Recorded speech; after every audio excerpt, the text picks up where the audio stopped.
তিনটি বিষয়ের উপরে। এক নম্বর হলো আল্লাহ সম্পর্কে আলোচনা রাখবো, নবী সম্পর্কে আলোচনা রাখবো, আর আমাদের সম্পর্কে আলোচনা রাখবো। তিনটি জিনিস হলো মূল জিনিস, আল্লাহ সম্পর্কে, নবীদের সম্পর্কে, আমাদের সম্পর্কে। তো আল্লাহ সম্পর্কে আলোচনা রাখতে গিয়ে আল্লাহর পরিচয় হলো এই পবিত্র কোরআনের মধ্যে আছে মাত্র তিনটি। কয়টি বাবা? তিনটি। ভালো করে শুনে নিন। যে কজন বসে আছেন, যে কজন দাঁড়িয়ে আছেন, দয়া করে মেহেরবানি করে কথাগুলো একটু ফলো করুন। আমি চিৎকার চেঁচামেচি করে বলতে পারবো না বাপ। মানসিক দিক থেকে, শারীরিক দিক থেকে আমি খুব একটা ভালো নেই বাবা। তাই আমি আপনাদের কাছে অনুরোধ করছি, আপনারা দয়া করে মেহেরবানি করে একটু কথাগুলো ফলো করুন। আসুন, আল্লাহর পরিচয় হলো চারটি। এক নাম্বার, আল্লাহ নিজেই বলছেন, কুল নবী তুমি বলো, হু আল্লাহু আহাদ, সে আল্লাহ হলেন একক। দুই নাম্বার, আল্লাহুস সামাদ, আল্লাহ হলেন অমুখপেক্ষী, আল্লাহ কারোর মুখপেক্ষী নন, সারা পৃথিবী তার মুখপেক্ষী। তিন নাম্বার, লাম ইয়ালিদ ওয়া লাম ইউলাদ, আল্লাহ কাউকে জন্ম দেয়নি, আল্লাহকেও কেউ জন্ম দেয়নি। চার নাম্বার, ওয়ালাম ইয়াকুল লাহু কুফুয়ান আহাদ, আল্লাহর সমকক্ষ কেউই নেই। এই হলো আল্লাহর চারটি পরিচয়। এরপরে আল্লাহ বলছেন, বান্দা আমি তোকে পৃথিবীতে সৃষ্টি করেছি। আমাদের সৃষ্টিকর্তার নাম কি? জোরে বলো। আল্লাহ। আল্লাহ বলছেন আমি তোকে সৃষ্টি করেছি। কিভাবে সৃষ্টি করেছি? মায়ের পেটের ভিতরে কিভাবে আনলাম শুনে নিন। আজ আপনাদের অনেক জিনিস শেখাবো, আশা করি ইনশাআল্লাহ অনেক অজানা জিনিস জানবেন। বাপের চারটে অঙ্গ, কটা? বাপের চারটে অঙ্গ আর মায়ের চারটে অঙ্গ, কটা হলো? 8টা। আল্লাহ নিজে দেয় 5টা, কটা হলো? এই 13টা জিনিস দিয়ে আল্লাহ পাক মায়ের পেটের ভিতরে বাচ্চাকে আনে। জোরে বলুন সুবহানাল্লাহ। 13টা জিনিস। আজকের বাড়িতে গিয়ে টেস্ট করে দেখে নেবেন আপনার জন্ম দেওয়া ছেলে কিনা, আপনি প্রমাণ পাবেন 100%। দেখবেন আপনার জন্ম দেওয়া বাচ্চা কিনা। আপনার দেহের মধ্যে, আপনার বাচ্চার দেহের মধ্যে 4টে জিনিস মিলবে, 4টে জিনিস মিলবেই মিলবে 100%। বাপের সঙ্গে 4টে মিলবে বাচ্চা, মায়ের সঙ্গে 4টে মিলবে বাচ্চা। হয় চোখ, কান, নাক, হাতের আঙুল, পায়ের আঙুল মিলবেই 4টে। বাপের 4টে জিনিস, মায়ের 4টে জিনিস, আল্লাহ দেয় 5টা। এই 13টা জিনিস দিয়ে আল্লাহ পাক মায়ের পেটের ভিতরে বাচ্চাকে তৈরি করেন। এবারে আসছি কিভাবে তৈরি করছেন।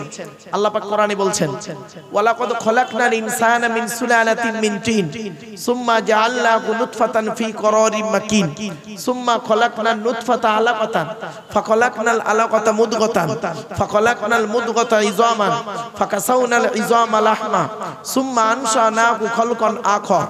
আল্লাহ পাক বলছেন পবিত্র কোরআনের 18 নম্বর পারার 1 নম্বর পৃষ্ঠা 12 নম্বর লাইন, সূরার নাম সূরা মুমিনুনের 12 নম্বর আয়াতে আল্লাহ বলছেন, আমি আল্লাহ মাটির নির্যাস থেকে তোদের তৈরি করেছি। বাপ আর মায়ের মিলনের মাধ্যমে ওই পানিটাকে আমি আল্লাহ তোর মায়ের পেটের ডাইসে সুন্দর করে তৈরি করেছি, রেখে দিয়েছি। আর কি করেছি? সুম্মা খলাকনান নুতফাতা আলাকাতান, ওই পানিটার 40 দিন পরে রক্তপিণ্ড করেছি, তার 40 দিন পরে মাংসপিণ্ড করেছি, তার 40 দিন পরে হাড় তৈরি করেছি, হাড়ে আর মাংসই সুন্দর করে লাগিয়ে দিয়েছি। আমি আল্লাহ তোর মায়ের পেটের ভিতরে সুন্দর একটা আকৃতি দান করেছি। এখন মায়ের পেটে এসে গেলাম আমরা প্রত্যেকেই। এবারে আসছি, আল্লাহ বলছেন তোর দেহের মধ্যে 4টে জিনিস হলো খুব গুরুত্বপূর্ণ। কয়টা? 4টে জিনিস খুব গুরুত্বপূর্ণ, 4টে অর্গান। মা বোনেন একটু ফলো করুন বক্তব্যটাকে, পরে বুঝতে পারবেন। এখানে হট করে বুঝতে পারবেন না, তবে আশা করি আপনাদের চেষ্টা করব বোঝানোর। 4টে জিনিস মায়ের পেটের ভিতরে আল্লাহ পাক বডিটাকে যখন তৈরি করে, 4টে গুরুত্বপূর্ণ অঙ্গ আছে আমাদের। এই 4টের যে কোনো একটা খারাপ হয়ে গেলে মানুষ তাড়াতাড়ি মারা যায়। 1 নাম্বার হলো ব্রেন। কি বললাম? ব্রেন। এজন্য ব্রেনটাকে সবসময় ঠিক রাখবেন, ব্রেনটাকে ঠিক রাখবেন। 1 নাম্বার ব্রেন। 2 নাম্বার হলো হার্ট। কি বললাম? হার্ট। 3 নাম্বার হলো লিভার। কি বললাম? লিভার।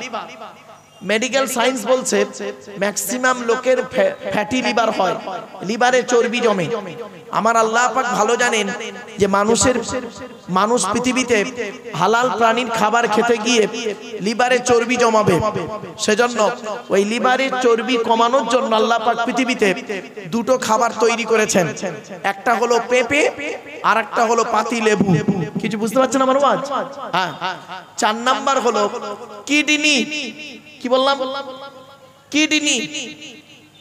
আল্লাহর নবী বলেছেন, আল্লাহর নবী বললেন যে তোমরা বেশি বেশি করে পানি পান করো। বৈজ্ঞানিকরা গবেষণা করে দেখছেন যে পানি পান করতে মুহাম্মদ সাল্লাল্লাহু আলাইহি ওয়াসাল্লাম কেন বললেন বেশি করে পানি পান করতে। গবেষণা করে দেখা গেল যে পানি যত বেশি পান করবে তত কিডনিটা ঠিক থাকবে। আর মেডিকেল সায়েন্স বলছে সারা দিনের ভিতরে 24 ঘন্টার ভিতরে 3 থেকে 6 লিটার পানি পান করবে। 3 থেকে 6 লিটার পানি পান করলে কিডনি ঠিক থাকবে। আপনি সারা দিনে কত লিটার পানি পান করেন বাপ? সারা দিনে হয়তো টেনে টুনে 3 গ্লাস পানি খান। সকালে 1 গ্লাস, দুপুরে 1 গ্লাস, রাতে খাবার পরে 1 গ্লাস, আর বাকি সারা দিনটা পান, তেরেঙ্গা, খৈনি, গুটকা, চা খেয়ে সময় কাটিয়ে দেন। শুনে রাখবেন, কিডনিকে ঠিক রাখতে গেলে পানির প্রয়োজন। এবারে আসছি, আল্লাহ বলছেন তো দেহের মধ্যে আমি 9টা ছিদ্র দিয়েছি। কটা? ভালো করে শুনে নিন, 9টা ছিদ্র। আচ্ছা, টেনে টেনে বলছি না বলে অসুবিধা হচ্ছে? আমি বাপেরা ওয়াজটা শুনুন, টেনে টেনে বলার নাম বক্তা নয়, আপনাদের হাতে ধরে বলে যাচ্ছি। 9টা ছিদ্র আছে আমাদের দেহের মধ্যে। এই 9টা ছিদ্রের যে কোনো একটা ছিদ্র দিয়ে আল্লাহ পাক আত্মা বের করে নেয়। এই 9টা ছিদ্রের যে কোনো একটা ছিদ্র দিয়ে আল্লাহ পাক আত্মা বের করে নেয় ফেরেশতার মাধ্যমে। 9টা ছিদ্র কি কি? 2 চোখ, 2 নাক, 2 কান, একটা গাল, সামনে পেছনে, এই 9টা ছিদ্র। দেখবেন কত মানুষ মারা গেছে, লোকটা মারা গেছে পেশাব ফিরে ফেলেছে, ঠিক না বেঠিক? কত মানুষ মারা গেছে দেখবেন পায়খানা ফিরে ফেলেছে। কত মানুষ মারা গেছে দেখবেন চোখটা চেয়ে আছে। কত মানুষ মারা গেছে দেখবেন গালটা হাঁ করে আছে। আবার কত মানুষ মারা গেছে দেখবেন হাতটা বেঁকে হাতটা খিঁচে আছে। আবার কত মানুষ মারা গেছে দেখবেন একেবারে ঘুমিয়ে আছে, বুঝতেই পারা যাচ্ছে না। যারা 100% আল্লাহকে বিশ্বাস করে এবং নবীকে বিশ্বাস করে, পৃথিবীতে ভালো ভালো কাজগুলো করে, তাদের আত্মা ফেরেশতার মাধ্যমে আল্লাহ পাক এমন ভাবে বের করে নেয় ও বান্দা নিজেই বুঝতে পারে না। জোরে বলুন সুবহানাল্লাহ। সেই রকম একটু আত্মা করুন তো দেখি। ওই আত্মা করার জন্য এখানে একটু বসুন। আমি আপনাদের অনুরোধ করছি, আমার ওয়াজ আপনাদের বেঁচে শুনতে হবে না বাপ। আপনারা এই কয়েক কটা কথা কাল একটু শুনে নিন, বাড়িতে গিয়ে ভাববেন। এরপরে আল্লাহ বলছেন তো দেহের মধ্যে 3টে জিনিস আলাদা। কয়টা? আচ্ছা, আমি একজন পুরুষ তো নাকি?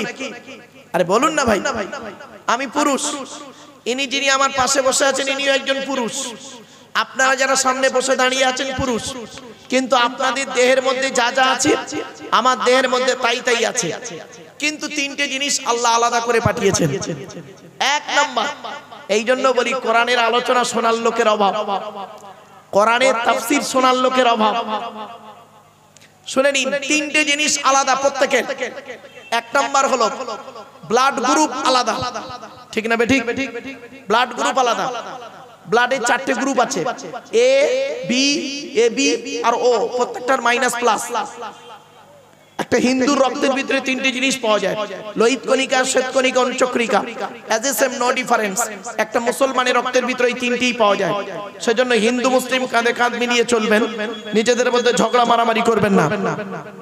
1 নাম্বার হলো ব্লাড গ্রুপ আলাদা, এজন্য ব্লাড ডোনেশন ক্যাম্প করবেন। ব্লাডের কি দাম, ব্লাডের কি দাম, ব্লাডের কি গুরুত্ব। আপনি চলে যান চিত্তরঞ্জন হসপিটালে, Chittaranjan hospital, medical college, PG, SSKM, PG, আপনার নীলরতন সরকার হসপিটালে চলে যান।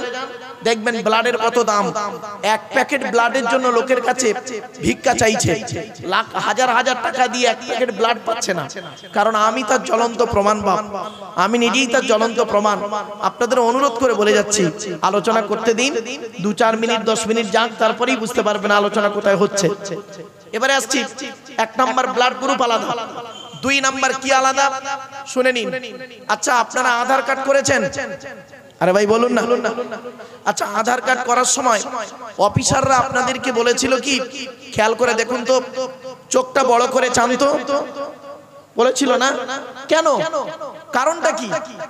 1500 বছর আগে আল্লাহ পাক এই কোরআনে বলে দিয়েছে ওই কথাটি। আমরা কিন্তু এটা কোরআন নিয়ে কোনোদিন আলোচনা করি না, ভাবি না। 1500 বছর আগে কোরআনে কথাটি আছে, শুনে নিন। আল্লাহ নিজেই বলছেন, আলাম নাজআল লাহু আইনাইনি ওয়া লিসানান ওয়া শাফাতাইন ওয়া গাদাইনাহুন নাজদাইন। আল্লাহ বলছেন আমি কি তোদের দুটো চোখ তৈরি করি নাই? আল্লাহ বলছেন আমি কি তোদের দুটো চোখ তৈরি করি নাই? America, London, France, Britain, Japan, Jordan, জার্মানির বৈজ্ঞানিকরা বসে বসে চিন্তা করলো, কোরআনে কেন আল্লাহ বললেন চোখের কথা পার্সোনাল ভাবে, পার্টিকুলার চোখের কথা আলাদা করে কেন বললেন? চোখকে নিয়ে গবেষণা শুরু করলো। যারা গবেষণা করছিলেন চোখকে নিয়ে, গবেষণা করে দেখছে এই পৃথিবীতে যত মানুষ জন্মগ্রহণ করেছেন, যত মানুষ পৃথিবীতে এসেছেন, যত মানুষ পৃথিবীতে আসবেন, কারো চোখের রেটিনার সঙ্গে কারো চোখের রেটিনার কোনো মিল দেয়নি। জোরে বলো। সঙ্গে সঙ্গে ওই সমস্ত বৈজ্ঞানিকরা ওই ল্যাবরেটরির ভিতরে দাঁড়িয়ে দাঁড়িয়ে ইসলামের কালেমা পড়ে মুসলমান হয়ে গেলে। কটা হলো? কি কি? এখানে শিখে নিন, এখানে ওয়াজটা শিখে যান। আমার বেশি শ্রোতা দরকার নেই, এই যে কজন আছেন এই কজনই যথেষ্ট আমার। 1 নাম্বার ব্লাড আলাদা, 2 নাম্বার চোখের রেটিনা, 3 নাম্বারটা শোনো, এই কোরআনই আছে। আচ্ছা বাপেরা, আপনারা আধার কার্ড করেছেন, ফিঙ্গারপ্রিন্ট দিয়েছেন, বলুন না। 1500 বছর আগে কোরআনে আল্লাহ বলেছে, আমি বলিনি, কোরআনে আছে। আল্লাহ বলছেন আয়া সাবলে ইনসানু আল্লাহ নাজমা ইদামা বালা কাদিরিনা আলা আন নুসাউবিয়া বানানা। 29 নম্বর পারা সূরার নাম সূরা কিয়ামত 4-5 নম্বর আয়াতে আল্লাহ পাক বললেন, হে মানব জাতি, তোরা কি মনে করেছিস আমরা মরে গেলে পচে গলে হাড় হয়ে যাব, কিয়ামতের মাঠে আল্লাহ রাত তুলতে পারবে না? খবরদার কোনোদিন ভাববি না। এই পৃথিবীর জমিনে যেমন তোদের বুড়ো আঙুলের ছাপ যেমন কারোর সঙ্গে কারোর কোনো মিল নেই, কিয়ামতের মাঠে কারোর সঙ্গে কারোর কোনো মিল পাবি না। কোরআনের এই আয়াতকে নিয়ে কে গবেষণা করলো? কোন মোল্লা মলি সাহেব গবেষণা করেনি। থাইল্যান্ডে চ্যাংম্যাং ইউনিভার্সিটি অ্যানাটমি বিভাগের প্রফেসর, বিখ্যাত পণ্ডিত বৈজ্ঞানিক, লোকটার নাম হলো তাথাগত জেসান। উনি একজন খ্রিস্টান, হিন্দু নন, মুসলমান নন। উনি বললেন কোরআনে ভুল আছে। বলে কি ভুল? বলল কোরআনে লেখা আছে বুড়ো আঙুলের ছাপ নাকি কারোর সঙ্গে কারোর কোনো মিল নেই। আমি কোরআনের ভুল বের করে শুনবো। উনি করলেন কি, 1000 মানুষের বুড়ো আঙুলের ছাপ নিলেন, 1 বছর ধরে গবেষণা করে দেখছেন কারোর সঙ্গে কারো মিল আছে। যখন কারোর সঙ্গে কারোর কোনো মিল পেলেন না, ল্যাবরেটরির ভিতরে দাঁড়িয়ে দাঁড়িয়ে ইসলামের কালেমা পড়ে মুসলমান হয়ে গেলে। কে বুঝলেন? এই সেই কোরআন। এই কোরআনের আলোচনা শোনার লোকের অভাব। এজন্য আমি বলি আপনারা জলসা দেবেন, আলহামদুলিল্লাহ, কোরআনের তাফসীর দেবেন, এক একটা সূরার তাফসীর। জলসা কে করবে? কোন লোকটা জলসা করবে? শুনে জানাজ বলে যাচ্ছে, আমারে ভুল বুঝবেন না, যেন হট করে ভুল বুঝে নেবেন না। বড় পীর আব্দুল কাদের জিলানী রহমাতুল্লাহ আলাইহি নাম শুনেছেন? হ্যাঁ, বড় পীর আব্দুল কাদের জিলানী রহমাতুল্লাহ আলাইহি তিনি একটা কিতাব লিখেছেন, কিতাবটার নাম হলো গুনিয়াতুত তালিবি। সেখানে তিনি লিখছেন জলসা করবে কোন লোকটা, কোন ব্যক্তি জলসা করবে? যে ব্যক্তি কমসে কম তাফসিরে জালালাইন, কি বললাম, তাফসিরে জালালাইন আর হাদিসের কিতাব হলো মিশকাত শরীফ, আর ফিকর কিতাব শারহুল বিকায়া, এই তিনটে কিতাব যে ব্যক্তি পড়তে পারে, পড়াতে পারে, কি বললাম বাবা, পড়তে পারে, পড়াতে পারে, সেই লোকটা জলসা করার যোগ্যতা রাখে। আমরা তো এখন মানে এসব তো কিছুই দেখি না বাপ। অনুরোধ করে বলে যাচ্ছি কালেরাইটের মানুষদের কাছে, আমার অনুরোধ আপনাদের কাছে, জানি না আল্লাহ পাক কদিন আর পৃথিবীতে রাখবেন, তবে যাওয়ার আগে আপনাদের করজোড়ে বলে যাচ্ছি কোরআনের তাফসীর দেবেন, কোরআনের আলোচনা দেবেন বাপ। কোরআনের তাফসীর, এক একটা সূরার তাফসীর। আজকের এই জলসার বয়স হলো অনেক দিন, তাই তো বাবু? হ্যাঁ, ৬৭ বছর জলসার বয়স। প্রত্যেকটা দিন এক একটা, এই একটা জলসায়, আজকের জলসায় ধরুন 4খানা বক্তা আছে, কটা? 4টে বক্তা, 2 ঘন্টা করে। যদি এক একটা বক্তা এক একটা সূরার তাফসীর করে, তাহলে আজকে 4টে সূরার তাফসীর কোরআন থেকে জানা যাবে। ৬৭ বছরে 4 কে গুণ করুন ৬৭ দিয়ে, কটা সূরা হবে হিসাব করে দেখুন। গোটা কোরআনের তাফসীর কালারাইটের মানুষ জানতে পারত, কিন্তু আমরা এই সব আলোচনা না করে কিসসা কাহিনী ঘটনা বিভিন্ন দিকে একে অপরের পরনিন্দা পরচর্চা করতে করতেই ব্যস্ত। শুনে নিন, একটা কথা আপনাদের বলে যাচ্ছি, আলোচনার শুরুতেই কথাগুলো একটু মাথায় রাখুন। এরপরে আল্লাহ বলছে, বান্দা শোন, এই পৃথিবী ছেড়ে তোকে যেতে হবে। আচ্ছা, আপনারা কি মরবেন না কেউ? আরে ভাই বলুন না, মরবেন না? প্রত্যেকেই মরতে হবে। তবে আজকে যে প্লাস্টিকটাই বসে আছেন, আজকে যে প্লাস্টিকটাই বসে আছেন, কালকের সকালবেলা চোখ দুটো বন্ধ হয়ে গেল, এই প্লাস্টিকের নিচেই রেখে আসা হবে আপনাকে, ঠিক না বেঠিক? আচ্ছা, যে ঘরটায় আমরা থাকবো সেই ঘরটার নাম কি? জোরে বলুন। কবর। কবর 4টে কথা বলে। কালেরাইটের মা বোন বাবাজি যুবক ভাইদের কাছে আমার একান্ত আবেদন নিবেদন, আপনারা এই 4টে কথা একটু শুনে নিন। কবর 4টে কথা বলে। 1 নাম্বার কবর বলে, আমি কবর দরজা জানালা ছাড়া ঘর। আমি কবর দরজা জানালা ছাড়া ঘর। আমার কাছে দরজাও নেই, জানালাও নেই। আপনাদের এখানে মানুষ মারা গেলে আপনারা কি করেন? তাকে গোসল দিয়ে, কাফন পরিয়ে, জানাজা পরিয়ে, মাটি দিয়ে চলে আসেন, তাই তো? হ্যাঁ, 20 দিন পর, কতদিন? 20 দিন পরে কবরটার দুটো বাঁশ তুলে দেখেছেন? কোনদিন খুলে দেখেছেন কবরটা? 20 দিন পর খুলে একবার দেখবেন, একবার দেখবেন, শিক্ষার জন্য দেখবেন। 20 দিন পরে দুটো বাঁশ তুলে একবার দেখবেন মালটা কেমন আছে। শুনে নিন, শুনে নিন, মানুষকে যখন মাটি দিয়ে চলে আসা হয়, মানুষকে যখন মাটি দিয়ে চলে আসা হয়, 8 থেকে 10 দিন পরে এই মাথার চুলগুলো, গায়ের লোমগুলো, হাতের নখগুলো খসে খসে পড়ে যায়। 12 থেকে 14 দিন পরে ব্রেনটা পচে গিয়ে নাক দিয়ে, কান দিয়ে, গাল দিয়ে গড়তে থাকে। 18 থেকে 20 দিন পরে পেটটা ফেটে যায়, পোকায় তৈরি হয়। 2 মাস পরে সমস্ত মাংস চামড়া সব পোকায় খেয়ে নেয়। 6 মাস পর, 6 মাস পরে হাড়গুলো সব শেষ হয়ে যায়। কোথায় গেল ও কালেরাইটের সুন্দর যুবক, ও কালেরাইটের সুন্দরী যুবতী? কোথায় গেল তোমার দেহ? মাটির দেহ মাটি হবে, পুড়ে হবে ছাই। এ দেহ পচা দেহ, গরব কিসের ভাই? আমার ওয়াজ বুঝতে পারছেন কিছু? বাবা বুঝতে পারছেন? যদি বুঝতে পারেন তাহলে আমার বকাটা লাভ হবে, আর নইলে বেকার। শুনে নিন, কয়েক কটা দেহ মাটি খেতে পারে না, টাটকা থাকে। কয়েক কটা দেহ মাটি খেতে পারে না, টাটকা থাকে। 1 নাম্বার, সেই দেহগুলোর মধ্যে, সেই দেহগুলোর মধ্যে আপনার দেহটা হয় কি একটু দেখুন তো বাপ। আপনার আমার দেহটা যেন এই দেহগুলোর মধ্যে একটা থাকে। এ জীবনের কোনো দাম নেই, জীবনের কোনো দাম নেই। চোখ দুটো বন্ধ হয়ে গেলে সব শেষ। শুনে নিন, কয়েক কটা দেহ মাটি খেতে পারে না। মা বোনরা একটু শুনে নিন, কয়েক কটা দেহ মাটি খেতে পারে না। এক নাম্বার, নবীদের দেহ মোবারক মাটি খেতে পারে না, টাটকা থাকে। জোরে বলুন।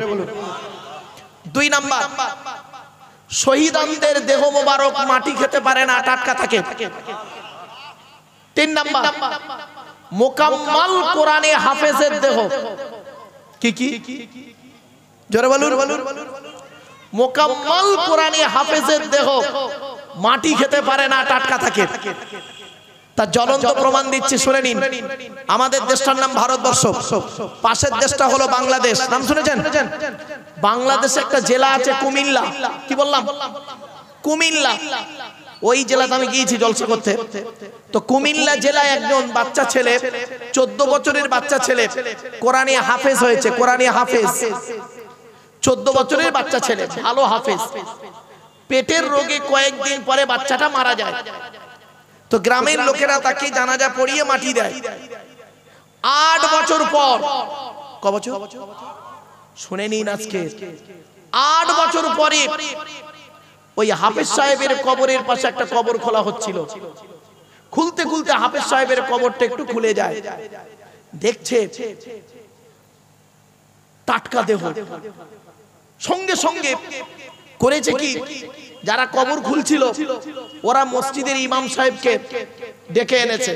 মসজিদের ইমাম সাহেব করেছে কি, 4-5 জন মুফতি সাহেব, মাওলানা সাহেবদের ডেকে এনেছে। ওদের মধ্যে 2 জন মাওলানা সাহেব কবরে নেমে হাফেজ সাহেবের মুখ থেকে কাপড়টা সরিয়ে দেখছে 8 বছর আগে যেমন টাটকা দেহ ছিল, 8 বছর পরে সেই টাটকা দেহ হাজির হয়েছে। এই দেহ হবে আপনার? যদি এই দেহ করতে পারেন, জীবনের দাম আছে। আপনাদের সঙ্গে আমার দেখা হবে কোথায় জানেন? কিয়ামতের মাঠে। যে মাঠে বাপ তার ছেলের কোনো উপকার করতে পারবে না, ভাই তার বোনের কোনো উপকার করতে পারবে না, স্বামী তার স্ত্রীর কোনো উপকার করতে পারবে না। মনে রাখবেন, বন্ধু বন্ধুর কোনো উপকার করতে পারবে না। ওই মাঠে দেখা হবে, কিয়ামতের মাঠে। বাপেরা, কবরে শুতে হবে, কবরে শুতে হবে। বাপ, একটু কবরের কথা স্মরণ করুন। মা বোনেদেরকে বলি, মায়েরা বোনেরা, কবরে শুতে হবে, একটু কবরের কথা স্মরণ করুন। এই যাই টাইমে বসেছেন, 2-1টা কথা একটু শুনে যান। তাহলে 1 নাম্বার, নবীদের দেহ মোবারক মাটি খেতে পারে না। 2 নাম্বার হলো শহীদানদের দেহ মোবারক মাটি খেতে পারে না। 3 নাম্বার হলো মোকাম্মাল কোরআনে হাফেজের দেহ মাটি খেতে পারে না। 4 নাম্বার হলো হাক্কানি আলেমের দেহ মাটি খেতে পারে না। এই জন্য আল্লাহর নবী বললেন, কুন আলিমান, কুন আলিমান, হাক্কানি আলেম হও। তাও যদি না পারো, আও মুতাআল্লিমান, হাক্কানি আলেমের ছাত্র হও। তাও যদি সুযোগ না পাও, আও মুস্তামিয়ান, হাক্কানি আলিমরা যেটা বলে মনোযোগ সহকারে সেটাকে শ্রবণ করো। তাও যদি সুযোগ না পাও, আও মুহিব্বান, হাক্কানি আলেমদেরকে অন্তর দিয়ে ভালোবাসো। ওয়ালা তাকুন খামিসান ফাতহুলিকু, 5 নাম্বারটা হতে যেও না, তাহলে তুমি ধ্বংস হয়ে যাবে, তুমি ধ্বংস হয়ে যাবে, তুমি ধ্বংস হয়ে যাবে। খবরদার, হাক্কানি আলেমদের সঙ্গে বেয়াদবি করতে যাবেন না, হাক্কানি আলেমদের সঙ্গে খারাপ ব্যবহার করতে যাবেন না। এরপরে আসছি 5 নাম্বার হলো মুয়াজ্জিনের দেহ। কার কার কার? 12 বছর যদি কেউ নিঃস্বার্থ ভাবে আজান দেয়, 12 বছর যদি কেউ নিঃস্বার্থ ভাবে আজান দেয়, ওই দেহ মাটি খেতে পারে না। কটা হলো? 5টা। 6 নাম্বারটা বলে যাচ্ছি, এইটাই খুব ইম্পর্টেন্ট। 6 নাম্বারটা হলো কি জানেন? হালাল খানেওয়ালা মানুষের দেহ মোবারক মাটি খেতে পারে না।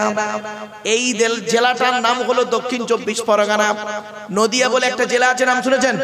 নদিয়া জেলা। 2000 সালের ঘটনা। ঘটনাটি শুনে নিন, সংক্ষেপে বলে দিচ্ছি। ওই টেনে টেনে অনেক লম্বা টাইম নষ্ট করার লোক আমি নই বাবা। ঘটনাটা বলছি সংক্ষেপে বোঝার জন্য। নদিয়া জেলায় লোকটার বাড়ি। 2000 সালে লোকটি মারা যায়। লোকটি কেমন লোক ছিলেন?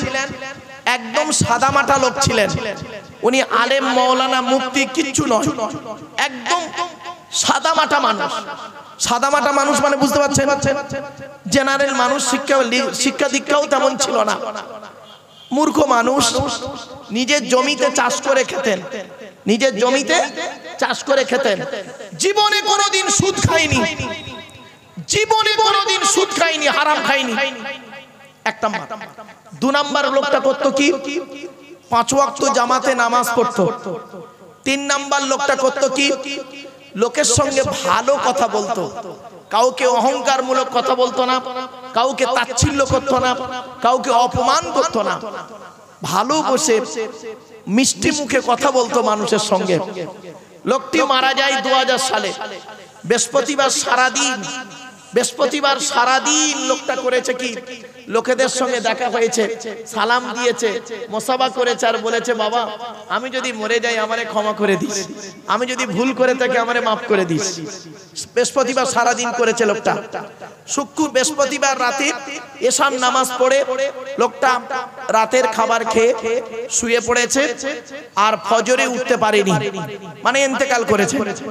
জুম্মার নামাজের পরে লোকটার জানাজার নামাজ পড়িয়ে গ্রামের লোক মাটি দিয়েছে। 2000 সালের ঘটনা। 2020 সাল, কত বছর হলো? 2020 সালে লোকটার স্ত্রী মারা গেছে। ওই বুড়ো লোকের স্ত্রী 2020 সালে মারা গেছে। এখন যারা কবর খুলছে, বুড়ির কবর খুলছে, বুড়োর কবরের পাশে মনে করে 20 বছর আগে যারা কবর খুলেছে তারা তো আর নেই, নতুন ছেলেরা কবর খুলছে। ওদের মধ্যে একটা ইয়াং ছেলে ছিল, তো কবর খুলতে গিয়ে বুঝতে না পেরে বুড়োর কবরের উপরে বুড়ির কবর খুলছে, বুঝতে পারে না, সমান হয়ে গেছে মাটি। কিছুক্ষণ খোলার পরে বাঁশ বের হয়ে পড়ে। তখন দুজন করেছে কি, 4টে বাঁশ তুলে দেখছে 20 বছর আগে যেমন দেহটা টাটকা ছিল, 20 বছর পরে ওই লোকটার দেহ আজও টাটকা রয়েছে। বলো এইরাম দেহ করে কবরে যান। মা বোন বাবাজি যুবক ভাইদের বলে যাচ্ছি, এ পৃথিবী ছেড়ে যেতে হবে, একদিন কবরে যেতে হবে। কবরের কথা স্মরণ করে একটু বসুন, 2-10 মিনিট বসুন, আপনাদের একটু কথা বলার সুযোগটা দিন। 1 নাম্বার কবর বলে আমি কবর, দরজা জানালা ছাড়া ঘর। 2 নাম্বার কবর বলে আমি কবর, সাপ বিছে পোকামাকড়ের ঘর। 3 নাম্বার কবর বলে আমি কবর, কাউকে চিনি না।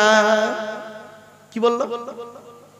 কে মৌলানা, মুফতি সাহেব, পীর সাহেব, মলি সাহেব, হাই সাহেব, দরবেশ সাহেব, কোন সাহেবকে আমি চিনি না। 4 নাম্বার কবর বলে আমি কবর, আমি কবর। আমার উপরে লাইটিং করতে গেলে, আমার উপরে মাজার করতে গেলে, আমার উপরে ফুল দিয়ে খুশবু করতে গেলে টাকার প্রয়োজন হয়, আর আমার ভেতরে লাইটিং করতে গেলে নেক আমলের প্রয়োজন হয়। আমার বাপেদের বলে যাচ্ছি, বাপেরা জীবনে মানুষের উপকার করতে না পারলে ক্ষতি করতে যাবেন না, মানুষের উপকার করতে না পারলে ক্ষতি করতে যাবেন না। অনুরোধ করে বলে যাচ্ছি, কবরে আপনাকে শুতে হবে, চোখ দুটো বন্ধ হবে একদিন না একদিন। আর একটা কথা আপনাদের বলে যাচ্ছি, কয়েকটা কথা বলে যাচ্ছি, গুরুত্বপূর্ণ কথা। তাই আল্লাহ বলে, বান্দা শোন, এই পৃথিবীর জমিনে তোর আপন বলে কেউ নেই, আমি আল্লাহ, আমাকে তুই ডাক। আমার নবী যখন প্রত্যেকটা কাজ করতেন আল্লাহর নাম দিয়ে শুরু করতেন, বিসমিল্লাহ দিয়ে শুরু করতেন। খেতে গেলে বিসমিল্লাহ, শুতে গেলে বিসমিল্লাহ, সব কাজে আল্লাহর নাম নিতেন। আল্লাহ বলে, বান্দা তুই যদি সব কাজে আমাকে রাখিস সাথে, আমি আল্লাহ তোর সঙ্গে রয়েছি। মাল্লাহুল মাওলা ফালাহুল কুল, যে ব্যক্তি আল্লাহর হয় আল্লাহ তার হয়ে যায়। জোরে বলুন সুবহানাল্লাহ। তো আমার বাপেরা, অনুরোধ করে আপনাদের এই কথাগুলো বললাম, শুনতে হয়তো কেমন লাগলো, আর কয়েকটা কথা আপনাদের বলবো, তারপরে বক্তব্য শেষের দিকে নিয়ে যাব। চলেন, বেশি লম্বা চওড়া নয়, গুরুত্বপূর্ণ কয়েকটা কথা বললাম। এরপরে আল্লাহ বলে, তোরা আমাকে মানবি কেন একবার লক্ষ্য করে দেখ। তোরা কেন আমাকে আল্লাহ বলে মানবে? যুবক যুবতীরা, তোরা কেন আমাকে আল্লাহ বলে মানবি? একবার লক্ষ্য কর, এই পৃথিবীর জমিনে আমি আল্লাহ করলাম কি? পৃথিবীতে তোরও হজম শক্তি দিয়েছি, হাতিরও হজম শক্তি দিয়েছি। পৃথিবীতে একটা ফল তৈরি করেছি, নাম হলো তার বেল। বেল বেল তোরা যখন বেল খেতে যাস, ওই বেলটাকে ভেতরে তাকে মালটা বের করে পানি দিয়ে শরবত করে গুলে খেয়ে নিস। আর হাতিকে একটা গোটা বেল খেতে দিবি, ও হাতি গোটা বেলটাই গিলে নেবে। সকালবেলা যখন পায়খানা ফিরবে দেখবি গোটা বেলটাই ফেরত দেবে, আর বেলটা ফাটিয়ে দেখবি ভেতরের মাল আর নাই। আল্লাহ বলে, বান্দা একবার তোরা চিন্তা কর, এই পৃথিবীতে তোদের একটু বুদ্ধি দিলাম, সেই বুদ্ধি নিয়ে তোরা পৃথিবীতে একটা মেশিন তৈরি করলি। তোদের তৈরি মেশিনের নাম দিলি ফ্রিজ। ফ্রিজ ফ্রিজ বোঝেন তো বাপে না? আল্লাহ বলে, তোদের তৈরি ফ্রিজের গুণাগুণ কি রে? গরমকে ঠান্ডা করিস, ঠান্ডাকে 0 ডিগ্রির নিচে নামিয়ে বরফ জমিয়ে দিস। তোদের তৈরি ফ্রিজের পানি খেলে থাইরয়েড বেড়ে যাবার সম্ভাবনা বেশি। তোদের তৈরি ফ্রিজটা মাটির উপরে বসানো থাকে, তোদের তৈরি ফ্রিজটা কারেন্ট ছাড়া চলে না। আর আমি আল্লাহ পৃথিবীতে একটা ফ্রিজ তৈরি করেছি, আমার তৈরি ফ্রিজটা মাটির তলায় বসিয়ে রেখেছি। আমার তৈরি ফ্রিজের নাম হলো শীতকাল আর গ্রীষ্মকাল। গরমকালে যত কলে পান করবি, আমি আল্লাহ আমার তলার ফ্রিজ থেকে ঠান্ডা ঠান্ডা পানি বের করব। আর শীতকালে যত কলে পান করবি, আমি আল্লাহ আমার তলার ফ্রিজ থেকে গরম গরম পানি বের করব। কি বুঝলেন? আল্লাহ বলে, বান্দারে এই পৃথিবীতে তোর আপন বলে কেউ নেই। তোর বাপ তোর আপন নয়, মা তোর আপন নয়, স্বামী আপন নয়, স্ত্রী আপন নয়, ছেলে মেয়ে তোর কেউ আপন নয়। কিয়ামতের এমন একটা দিন আসবে, কিয়ামতের এমন একটা দিন আসবে, এই কোরআনে আল্লাহ বলছেন, জাহান্নামে লোকটি যখন যাবে, শুনে নিন, লোকটি যখন জাহান্নামায় যাবে, ওই জাহান্নামী কি বলবে শুনুন। আল্লাহ আজকের দয়া করে আমাকে জাহান্নাম থেকে নাজাত দিন। আল্লাহ বলবে, কেন? পৃথিবীতে পাপ করেছি, জাহান্নামায় যাবি, কি কি নাজাত দেবো কেন? কি কারণে দেবো? তখন ওই জাহান্নামী লোকটা বলবে, আল্লাহ আজকের আমার বদলে আমার স্ত্রীকে জাহান্নামায় দিয়ে দিন, আমাকে জাহান্নাম থেকে নাজাত দিন। আল্লাহ বলবে, হবে না। তখনই আল্লাহ ওই স্বামী হলে তাই, স্ত্রী হলে তাই, আর বলবে, আল্লাহ আর কাকে দিবি? আল্লাহ আমার বাপ আর মাকে জাহান্নামায় দাও, ওদের বদলে আমাকে জাহান্নাম থেকে নাজাত দাও। আল্লাহ বলবে, হবে না। তখন ওই লোকটি বলবে, আমার ছেলে মেয়েকে জাহান্নামায় দাও, আমার মেয়েকে ছেলেকে জাহান্নামায় দাও, ওর বদলে আমাকে জান্নাত দাও, আমাকে জাহান্নাম থেকে নাজাত দাও। আল্লাহ তখন বলবে, খবরদার, এটা হবে না, আর কি দিবি বল?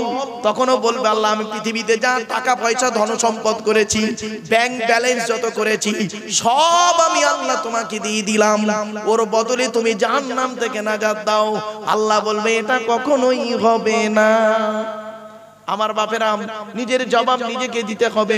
তাই অনুরোধ করে বলে যাচ্ছি, এই পৃথিবী ছেড়ে যাওয়ার আগে আল্লাহর ঘরে চলে যান, আল্লাহর ঘরে চলে যান, আল্লাহকে ডাকুন। আল্লাহ বলে, বান্দা শোন, পৃথিবীতে ভরসা কারোর উপরে করবি না। আল্লাহ নিজেই বলছে, মুমিন ব্যক্তি ভরসা করবে, ওয়া আলা রাব্বিহি ইয়াতাওয়াক্কালুন। পৃথিবীতে মুমিন ব্যক্তি একমাত্র, পৃথিবীর কোনো ব্যক্তি বস্তুর উপরে ভরসা করবে না। মুমিন ব্যক্তি আল্লাহ উপরে ভরসা করবে। আচ্ছা বাবা, আপনাদের ভরসা সব আল্লাহর উপরে আছে তো? এখানে তো বলছেন আল্লাহর উপরে, কিন্তু প্র্যাকটিক্যাল করতে গেলে দেখবেন শেষ। এজন্য আপনাদেরকে অনুরোধ করে কথাগুলো বলে যাচ্ছি। আমার মা বোনেদেরকে বলছি, মায়েরা বোনেরা, আপনাদের সম্পর্কে আমি বেশ কিছু কথা আজকের বলবো, আপনারা আমাকে ভুল বুঝবেন না। আমি আপনাদের অপরিচিত কেউ নেই, আমি আপনাদের পরিচিত মানুষ। কয়েক কটা কথা আপনাদেরকে আমি বলবো, মা বোনেরা আমাকে একদম ভুল বুঝতে যাবেন না, কারণ কবরে আমার শুতে হবে, আপনাকেও কবরে শুতে হবে, এটা মনে রাখবেন। কয়েক কটা কথা আমি বলবো, গুরুত্বপূর্ণ কথা।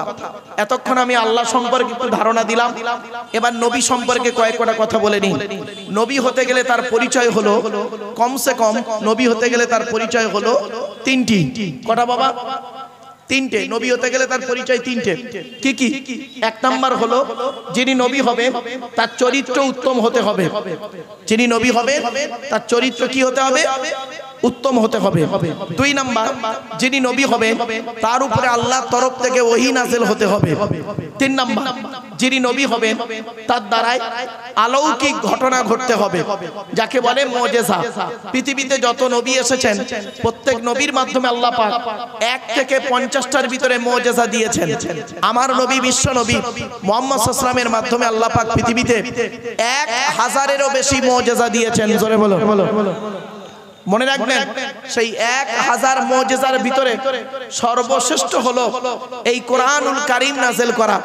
এজন্য আমি আপনাদের অনুরোধ করে বলি, আপনারা দয়া করে মেহেরবানি করে প্রত্যেকে কোরআন শরীফ পড়াটা শিখে নেবেন।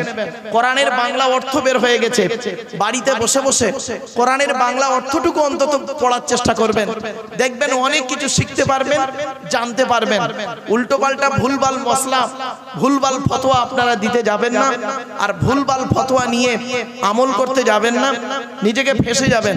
তাই আপনাদের আমি অনুরোধ করে বলে যাচ্ছি, চলো এবার আসছি আমাদের যিনি নবী মুহাম্মদ সাল্লাল্লাহু আলাইহি সাল্লাম, তার পরিচয়টা কি ভালো করে শুনে নিন। আমাদের যিনি নবী মুহাম্মদ সাল্লাল্লাহু আলাইহি সাল্লাম, তিনি কোন বংশে জন্মগ্রহণ করেছেন বলুন না রে ভাই? কুরাইশ। আচ্ছা, কুরাইশটা কে? কার নাম কুরাইশ? শুনে নিন, আমি বলে দিচ্ছি, একটু শুনে নিন। মুহাম্মাদের বাপের নাম আব্দুল্লাহ, আব্দুল্লাহর বাপের নাম আব্দুল মুত্তালিব, আব্দুল মুত্তালিবের বাপের নাম আব্দে মান্নাফ, আব্দে মান্নাফের বাপের নাম হাশেম, হাশেমের বাপের নাম কুসাই, কুসাইয়ের বাপের নাম কিলাব, কিলাবের বাপের নাম মুররা, মুরার বাপের নাম লুবাই, লুবাইয়ের বাপের নাম কাব, কাবের বাপের নাম গালিব, গালিবের বাপের নাম ফিগির, ফিগির থেকে কুরাইশ বংশ এসেছে। নবীর বাপের নাম আব্দুল্লাহ, মায়ের নাম আমিনা, দাদার নাম আব্দুল মুত্তালিব, দাদির নাম হলো নেতিনা বিনতে খব্বাব ব্রাকেটে ফতেমা, কেউ বলেছেন সামিরা। নবীর নানার নাম হলো আব্দুল ওয়াহাব জুহুরি, নবীর নানির নাম হলো বারিনা বাবাররা, নবীর দুধমার নাম হলো হালিমা, নবীর দুধ বাপের নাম হলো হারেস, নবীর দুধ ভাইয়ের নাম আব্দুল্লাহ, নবীর বাপের নাম আব্দুল্লাহ, নবীর দুধ ভাইয়ের নাম আব্দুল্লাহ, দুটো যেন এক করে ফেলবেন না। নবীর জন্ম 570 খ্রিস্টাব্দে।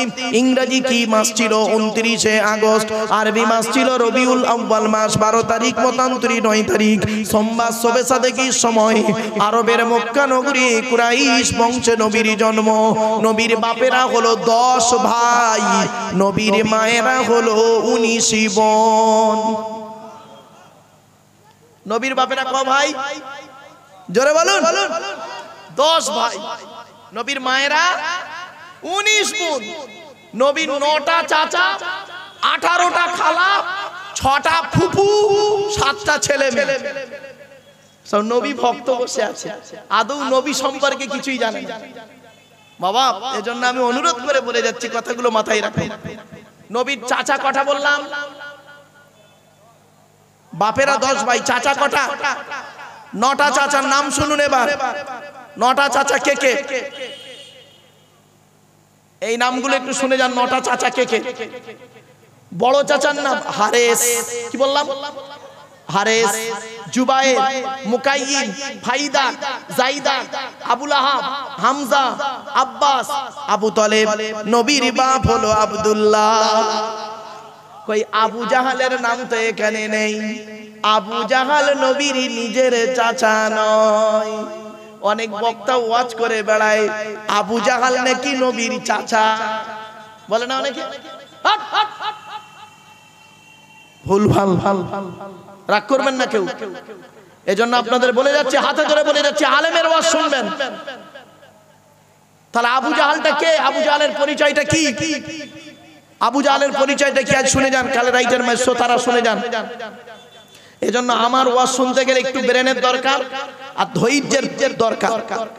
ধৈর্য আর ব্রেন থাকলে আমার বক্তব্য মাথায় ঢুকবে, আর ধৈর্য আর ব্রেন না থাকলে আমার কথা মাথায় ঢুকবে না। ওই চিৎকার করে চেঁচামেচি করে টেনে টুনে বলে দিলে এই বক্তা নয় গো ভাই। আবু জাহালটা কে শুনে নিন। আবু জাহালটা কে? আবু মানে পিতা, আবু মানে পিতা, জাহাল মানে মূর্খ, মূর্খের পিতা। এই কথাটি ওকে কে বলল? আল্লাহর নবী ওকে এই সার্টিফিকেটটা দিয়েছিলেন, মূর্খের পিতা। ওর অরিজিনাল নাম কি? অরিজিনাল নাম হলো আমির বিন হিশাম। কি বললাম? নামগুলো অন্তত শিখে যান। আমির বিন হিশাম ওর অরিজিনাল নাম। ওর বাপ হলো, ওর বাড়ি কোথায়? সিরিয়ায়। কোথায়?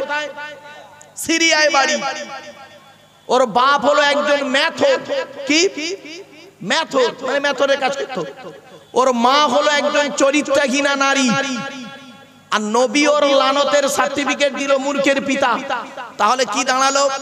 যার নাম হলো আমির বিন হিশাম, যার বাড়ি হলো সিরিয়ায়, বাপ হলো মেথর, মা হলো চরিত্রহীনা নারী, আর নবীজি ওর লানতের সার্টিফিকেট দিল মূর্খের পিতা। তুমি বক্তাটাকে নবীর চাচা বলে ওয়াজ করে দিলে? একটু বিবেককে প্রশ্ন করুন, অনুরোধ করে গেলাম আপনাদেরকে। চলো এবারে আসছি। নবীর ছেলে মেয়ে হলো 7টা। কটা? 7টা ছেলে মেয়ে। 3টে পুত্র সন্তান, 4টে কন্যা সন্তান। 3টে পুত্র সন্তানের নাম কি? 3টে পুত্র সন্তানের নাম কি? বড় ছেলেটার নাম হলো কাসেম। কি বললাম? কাসেম। মেজো ছেলের নাম হলো তাহের বা তৈয়েব। ছোট ছেলেটার নাম হলো ইব্রাহিম। 4টে কন্যা সন্তান, 4টে মেয়ের নাম শুনুন। বড় মেয়েটার নাম জয়নাব, উম্মে কুলসুম, রোকেয়া। ছোট মেয়েটার নাম ফতেমা। আপনাদেরকে একটা প্রশ্ন করছি, বলুন তো দেখি, আরবে কি বেটা ছেলে কম ছিল? তা আল্লাহর নবী কেন তার ছোট মেয়ে ফতেমাকে আলীর সঙ্গে বিবাহ দিলেন? অনেকগুলো কারণ ছিল, তার মধ্যে কয়েকটা কারণ বলছি, শুনে নিন। আর এখান থেকে আপনারা শিখে নিন। আপনাদের যাদের মেয়ে হয়েছে, আল্লাহ আপনাদের যাদের মেয়ে দিয়েছে, কোন ছেলেকে জামাই করবেন, কোন ছেলেকে জামাই করবেন। আর যাদের ছেলে আছে, কোন মেয়েকে বিয়ে করবে। কোরআনে আছে বাপ, আমারে ভুল বুঝবেন না। আজ হয়তো অনেকে খারাপ ভাববেন, আমাকে ভুল বুঝবেন না। কোন মেয়েকে বৌমা করবেন আর কোন মেয়ে ছেলেকে জামাই করবেন। হযরত আলীর অনেকগুলো গুণ ছিল, আলী কিন্তু কোটিপতি ছিলেন না। 1 নাম্বার, আলী দুটো গুণ কি কি শুনে নিন। ছেলেদের দুটো গুণ, মেয়েদের 6টা গুণ। ছেলেদের দুটো গুণ কি কি? 1 নাম্বার, ছেলেটি সৎ ছেলে কিনা খবর নেবে। কি বললাম বাবা? ছেলেটি সৎ ছেলে কিনা খবর নেবে।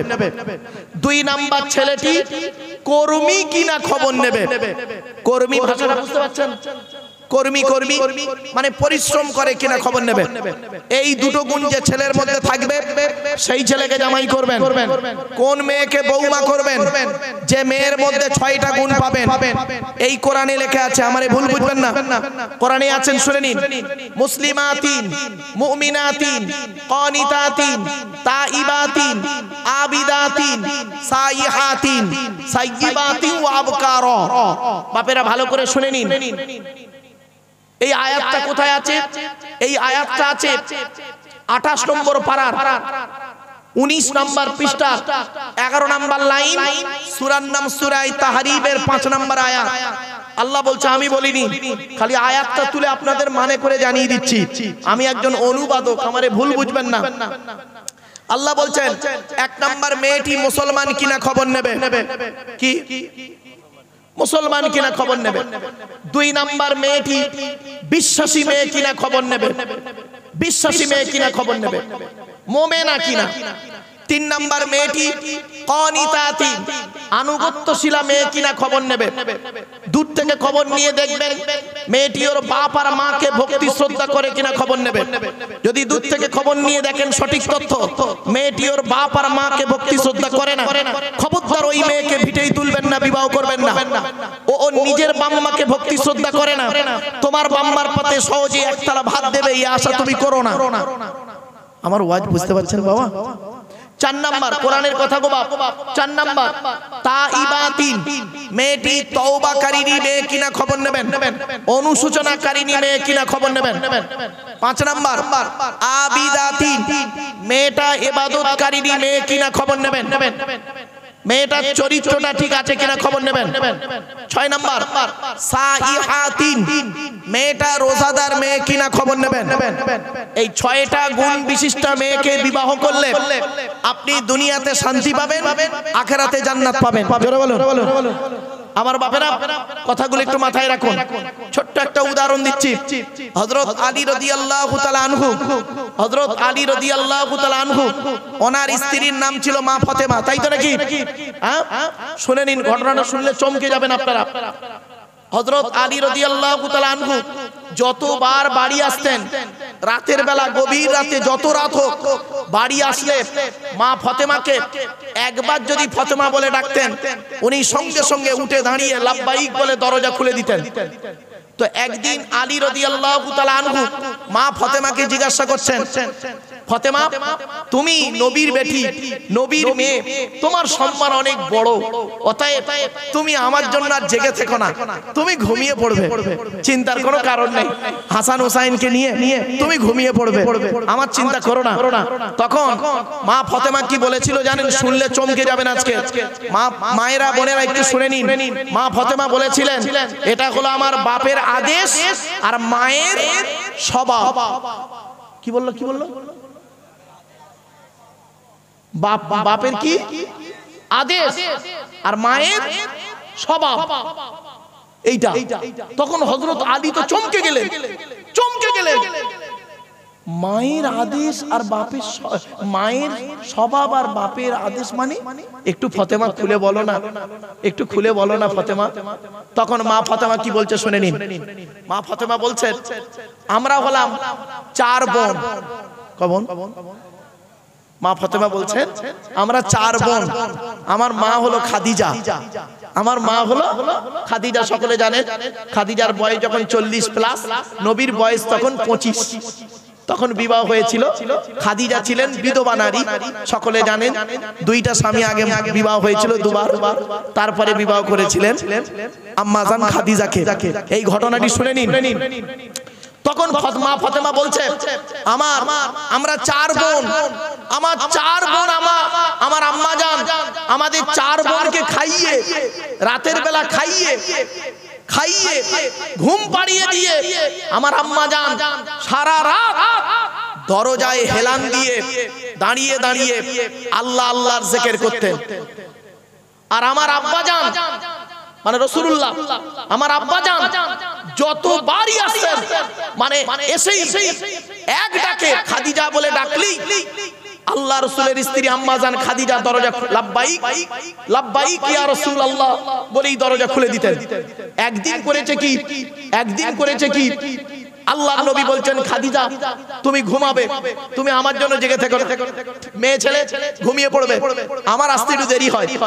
তখন খাদিজা বলেছিলেন, ইয়া রাসূলুল্লাহ, ইয়া হাবিবাল্লাহ, হুজুর আপনি আমার স্বামী, আপনি বাইরে ইসলাম প্রচার করে আসছেন, আপনি তো কোনো খারাপ কাজে যাননি, ইসলাম প্রচার করে আসছেন, আর আপনি ঘুমাবেন, আমি ঘুমাবো আর আপনি এসে খাদিজা খাদিজা খাদিজা করে ডাকবেন, দাঁড়িয়ে থাকবেন, এটা খাদিজার পক্ষে শোভা নয়। সঙ্গে সঙ্গে আল্লাহর নবী অবাক হয়ে গিয়েছিলেন। খাদিজার ব্যবহারে আল্লাহ পাক নিজে খাদিজাকে সালাম পাঠিয়েছিলেন। জোরে বলো, ভাবতে পেরেছেন? তো মা ফাতেমা বলছেন এটা আমার মায়ের স্বভাব।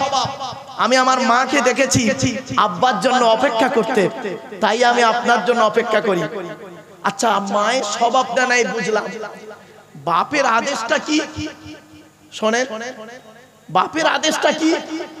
তা বলছে, প্রাণের স্বামী, আমি যেদিন শ্বশুর বাড়ি যাই, যেদিন আমার আব্বাজান আপনার হাতে তুলে দিয়েছিল, তুলে দেওয়ার আগে আমাকে একটা কথা বলেছিল। আমি আব্বার অনুমতি নিয়ে যখন আমি আপনার বাড়ি আসছিলাম, আব্বার অনুমতি নিয়ে যখন আসছিলাম, আমার আব্বা সেই সময় বলেছিলেন, নবীজি ফাতেমাকে কি বলেছিলেন শুনে নিন। আর আপনারা আপনাদের মেয়েদের কি বলেন শুনে নিন। নবীজি তার ফাতেমাকে কি বলেছিলেন? একটা কথা উঠে দিয়েছিলেন।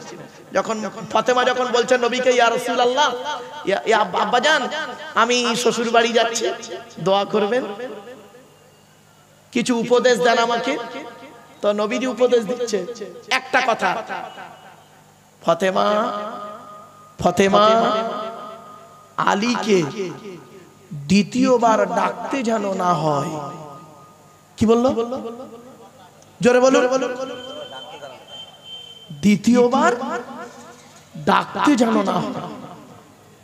অতএব স্বামীর মর্যাদা কল্পনা করতে পারবেন না। স্বামী কি জিনিস, স্বামী কি জিনিস পরে বুঝতে পারবেন আপনারা। আমার মা বোনদের বলে যাচ্ছি, মায়েরা বোনেরা, স্বামী হলো অমূল্য রত্ন। মনে রাখবেন এই পৃথিবীতে কোরআনে আছে স্বামী স্ত্রীর ভালোবাসা হলো আল্লাহর দেয়া নিয়ামত ভালোবাসা। জোরে বলুন সুবহানাল্লাহ। এই ভালোবাসা কেউ আলাদা করতে পারে না। এজন্য মা বোনেদেরকে বলি, পুরুষদেরকে বলে যাচ্ছি, প্রথম নারীদের আর পুরুষদের দুটো কথা বলবো। পুরুষদের বলে যাচ্ছি, বেটা ছেলেদের বলে যাচ্ছি, চারজনকে খুশি করো তুমি জান্নাতি। এই ছেলে, তুমি চারজনকে খুশি করো তুমি জান্নাতি, জান্নাতি, জান্নাতি। চারজন কে কে কে কে? চারজন। এক নাম্বার, তুমি তোমার আল্লাহকে খুশি করো। আল্লাহ যেভাবে কোরআনে চলতে বলেছে ওইভাবে তুমি চলো। দুই নাম্বার, নবীকে খুশি করো। নবী যেভাবে চলতে বলেছে সেইভাবে চলো। তিন নাম্বার হলো হকের উপরে তুমি তোমার জন্মদাতা বাপকে খুশি করো। চার নাম্বার হলো পুরুষ, হকের উপরে তুমি তোমার মাকে খুশি করো। এ যুবক, তুমি এই চারজনকে যদি খুশি করতে পারো, পুরুষ এক নাম্বার তোমার আল্লাহকে খুশি করো, দু নাম্বার তোমার নবীকে খুশি করো, তিন নাম্বার তোমার জন্মদাতা বাপকে খুশি করো, চার নাম্বার তোমার মাকে খুশি করো হকের উপরে, তুমি হবে জান্নাতি, জান্নাতি, জান্নাতি। একটা হাদিস বলি, আয়াত বলি, শুনেন ঘটনাটা। আল্লাহর নবীর কাছে একদিন এক সাহাবী এসেছেন। সাহাবীটার নাম হলো আমর জামু। কি বললাম বাবা? আমর জামু। নামটা মনে রাখুন, এটা নামটা ভুলবেন না জানো। আমর জামু রাদিয়াল্লাহু তাআলা আনহু। উনি প্রচুর টাকার মালিক ছিলেন, অনেক টাকার মালিক ছিলেন। উনি নবীজির দরবারে এসেছেন। এসে বলছেন, ইয়া রাসূলুল্লাহ, একটা প্রশ্ন করব। বলছে, কি বলো? বলছে, ইয়া রাসূলুল্লাহ, আল্লাহ আমার অর্থ দিয়েছে, আমি প্রচুর টাকার মালিক, প্রচুর টাকার মালিক। তো এই টাকা পয়সাগুলো কোথায় ব্যয় করলে আল্লাহ খুশি হবে একটু যদি বলে দিতেন, আমি মরে যাওয়ার আগে টাকা পয়সা সেখানেই ব্যয় করে যেতাম। আচ্ছা, প্রশ্নটা ভালো না খারাপ? জোরে বলুন। ভালো তো? উনি বলে কিন্তু চুপ করে আছেন। কিছুক্ষণ পরে জিবরাইল ফেরেশতা এলেন। এই কোরআনের আয়াত নাজিল হয়ে গেল ওনাকে কেন্দ্র করে।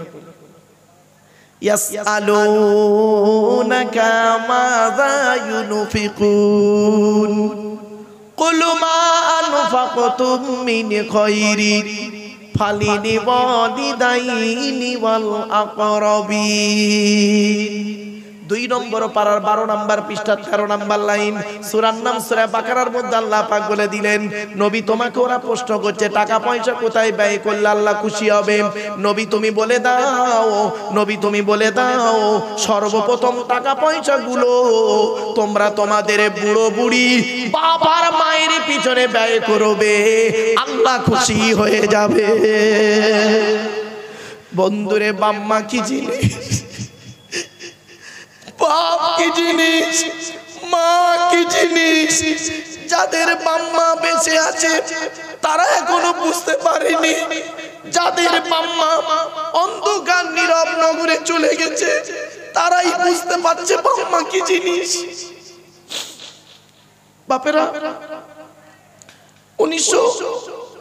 2019 সালে অক্টোবরের 3 তারিখে শুক্রবার আমি আমার জন্মদাতা বাপকে হারিয়েছি। এই বকরা ঈদের দিনে, গত বছর বকরা ঈদ হলো বৃহস্পতিবার, তাই না? ওই বৃহস্পতিবার বকরা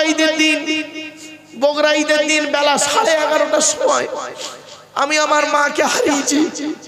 মনে রাখবেন, বাপ আর মাকে যখন মাটি দিয়ে নিজে হাতে জানাজা, নিজে হাতে মাটি দিলাম, নিজে কবরে নেবে, কবরে শোয়ানোর পর থেকে জীবনে আর কাউকে অন্তর থেকে আব্বা বলে ডাকতে পারবেন না। ঠিক তো? ঠিক। এজন্য অনুরোধ করে বলে যাচ্ছি, বাম্মা কি জিনিস। জীবনে কোনোদিন বাম্মাকে কাঁদাবেন না, বাম্মাকে অপমান করবেন না। জীবনে কোনোদিন গাছের প্রথম ফলটা আপনারা কি করেন? আপনারা কি করেন? এরা মুসলমানের বাচ্চা, এরা কি করে? গাছের প্রথম ফলটা নিয়ে মলি সাহেবের খাওয়াচ্ছে। মলি সাহেবের খাওয়াচ্ছে। গাছের প্রথম ফলটা মলি সাহেবের দিচ্ছে, মলি সাহেব খাও। বোকা কোথাকারে। মাসের প্রথম মাইনেটা, মাসের প্রথম মাইনেটা উমুক দিচ্ছে, তুমুক করছে।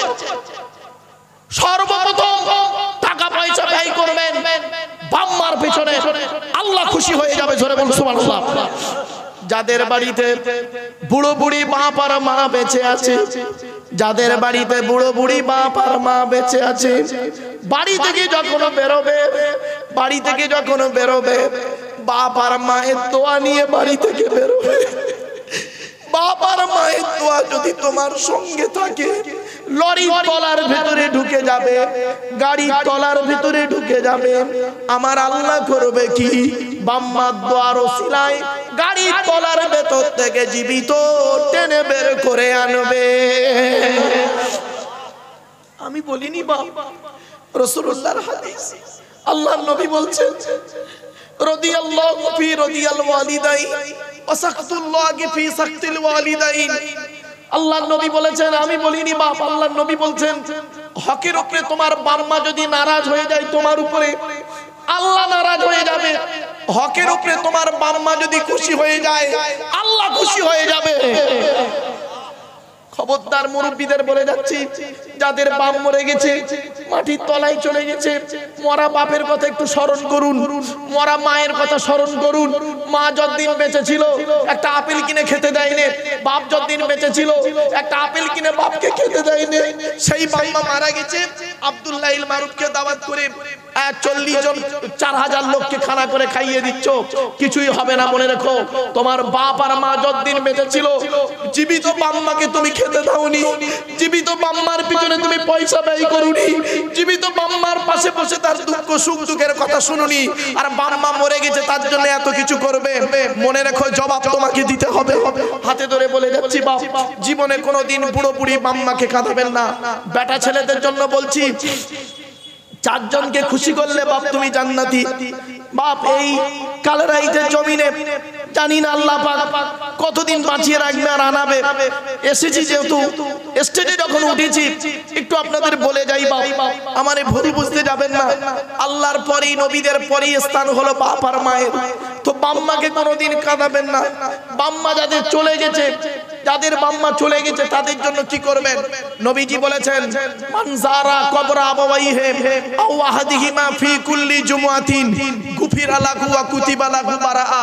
নবী বলেছেন, জুম্মার দিনে যদি কোনো ছেলে তার বাপ আর মায়ের কবরটা জিয়ারত করে, জুম্মার দিনে যদি কোনো ছেলে তার বাপ আর মায়ের কবরটা যদি জিয়ারত করে, ওই ছেলের দোয়ার ওসিলায় বাম্মার কবরটাকে আল্লাহ আলোয় আলোকিত করে দেয়। বাপেরা, বাম্মা হলো অমূল্য রত্ন। খবরদার কোনোদিন বাম্মাকে কাঁদাবেন না।